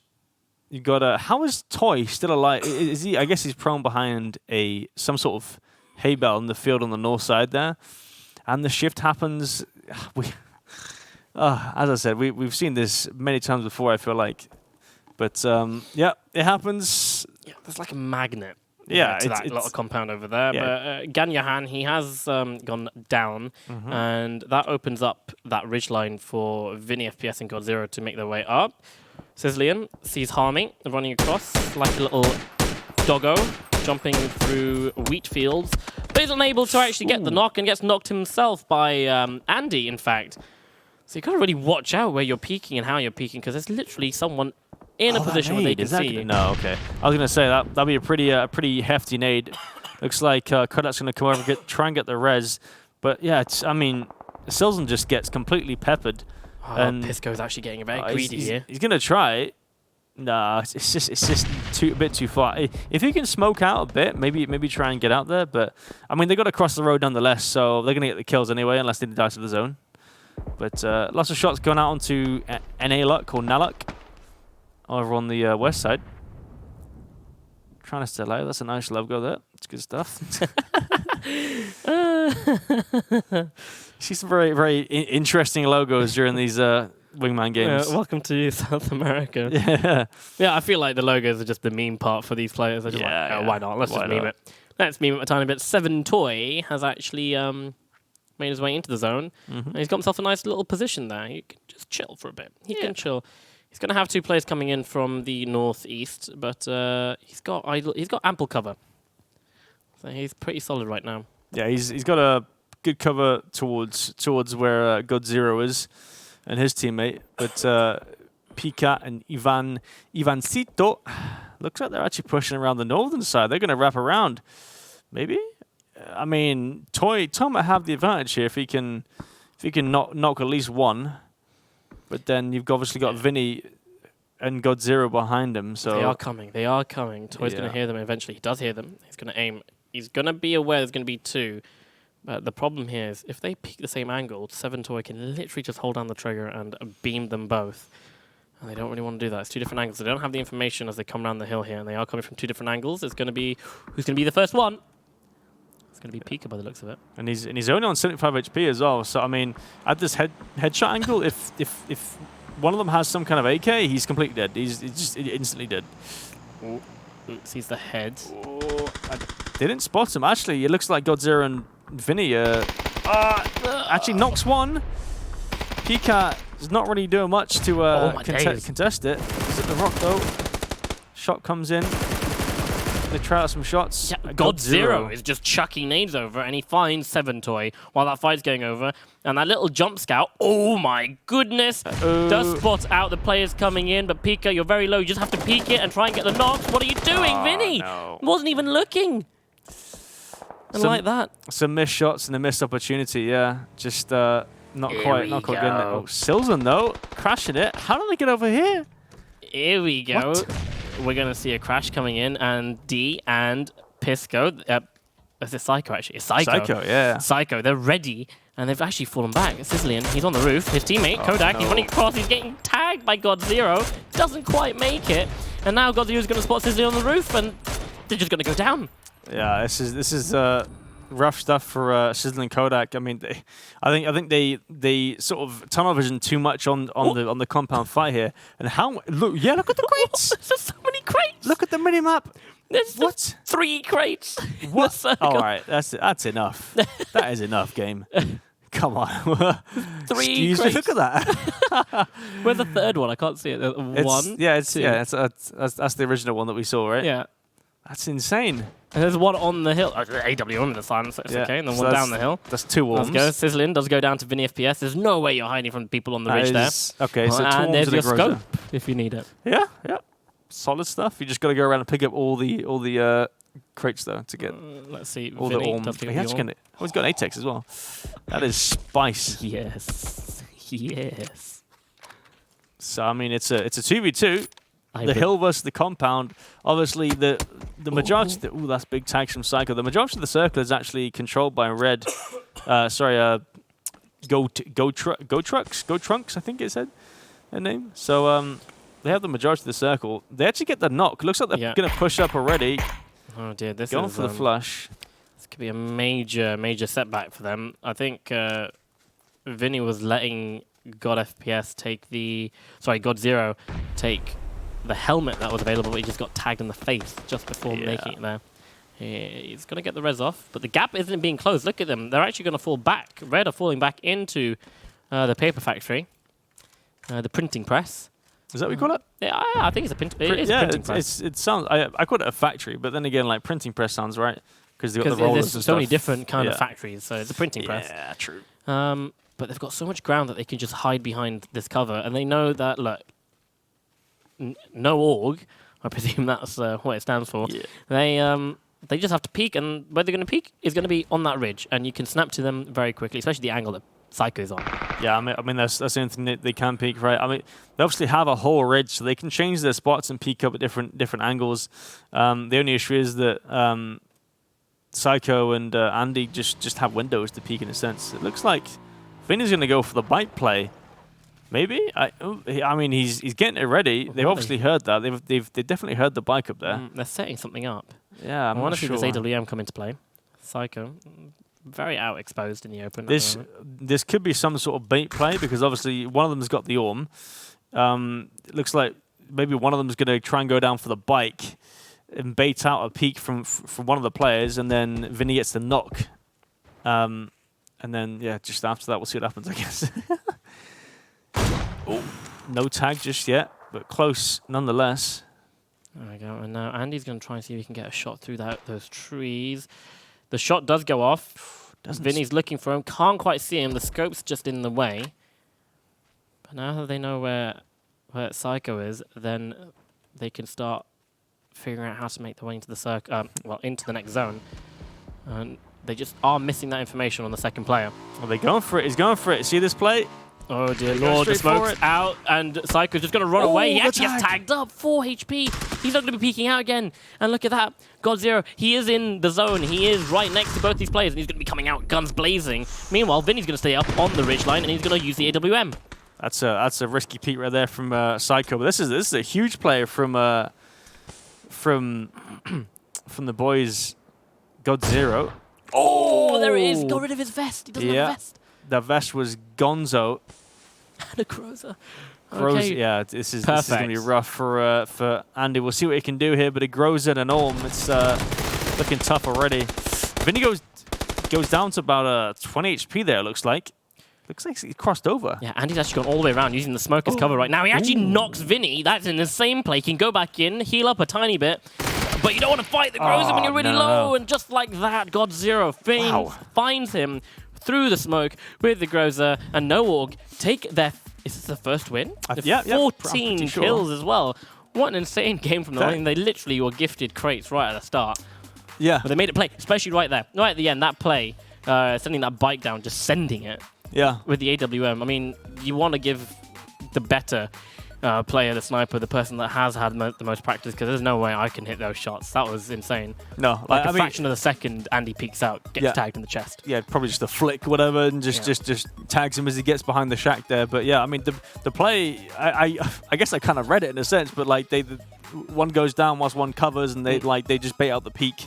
And then, I mean, he didn't really peek, he just crossed over, but he still got tagged up anyway. Yeah.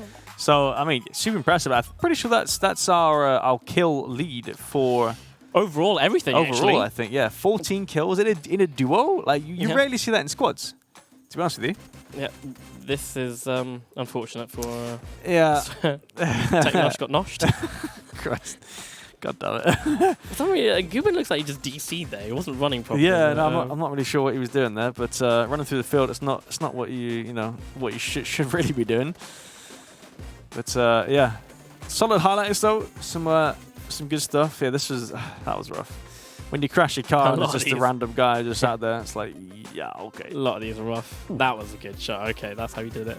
Solid snipes there. Yeah, look at this. The slow motion. Yeah. Great. But yeah, I mean, again, that's solid performance. I kind of, if I was playing in this game, I feel like I would have won it because I kind of read the circle pretty well. Like, I'm like, damn it, why am I not playing? If I can read these circles so well, but then I realize I'm awful. So yeah. I mean, I'm pretty bad, so I don't even fancy the idea of trying to play in a lobby with these guys. Like, look at it, like it's just shots like this. I do those kind of shots, I never hit. All these players hit them every single time. Yeah. Like easily. And he actually went into the blue to get that's that knock. actually smart, to be fair. Like the off angle there in the blue, you wouldn't expect it, but I mean, it worked. Out. It worked out in the end. I mean, if he had the opportunity to kind of heal up a tiny bit, or he had a full booster on, he could have probably been able to help his teammate on a 1v2 there, but it didn't really work out in the end. We're just going to wait for the overall leaderboard to come up before we say goodbye to you for this week. Well, until the top 16 come in, because I'm not too sure. Yeah, I'll be reading the chat. You guys don't really have coverage of the South American Wingman series, which is quite sad. But I'm sure if someone from South America is looking to be a commentator or whatnot, just give GLL a little DM on Twitter. Be like, hey, can I commentate the South American games? But let's have a look at the scoreboard for Game 5. 14 kills, and no one is even close. Look at that. To them. 5 kills for second place and 6 kills for third place. More than double what anyone has, basically. It's absolutely nuts. No org. Have no org. Maybe they should have one, I think. Maybe I think that's what they're trying to say. Yeah. Hello? Question mark here, you know. But solid game again. I mean, I don't know. I don't think we saw all of their kills, but I didn't realize they had that many kills. Honestly, I looked. I was like, wow, okay, 14 kills. Yeah. Where did that come from? Very surprising as well. It's, to be fair, thinking about the trajectory they used to get into the circle, they were literally fighting quite a lot of players, but it didn't really clock to me that they had that much of an impact in that game. Yeah. Japish. 17 kills today, 17 kills for Faraco Gaming as well, but Japish, they've had a win and they're 37 points in first place, second and third, as you saw on your screen. But let's see the accumulative leaderboard after week number 2. So Japish, 82 bloomin' points ahead of the rest. 20 points ahead, 67 points for Faraco Gaming. They're in second place. Farm Stream, 57, and everyone else follows suits in the 50s and 40s. And it's good to see that actually all the teams have points regardless, because EMEA, they didn't really get many points for the bottom half today. No. I mean, it's a very sort of top heavy kind of region. So. Yeah, I mean, there's a lot of good players, but the thing is with South America, it's just there's so many good players, and they're all there, and they're all taking part, so it's amazing. But that is all from us this evening, or well, morning, depending on where you are. I hope you all enjoyed, and hopefully we'll see some more South American games in the future for Wingman. But nonetheless, good luck to the top 16 teams, and hopefully see you next week. Good night and goodbye.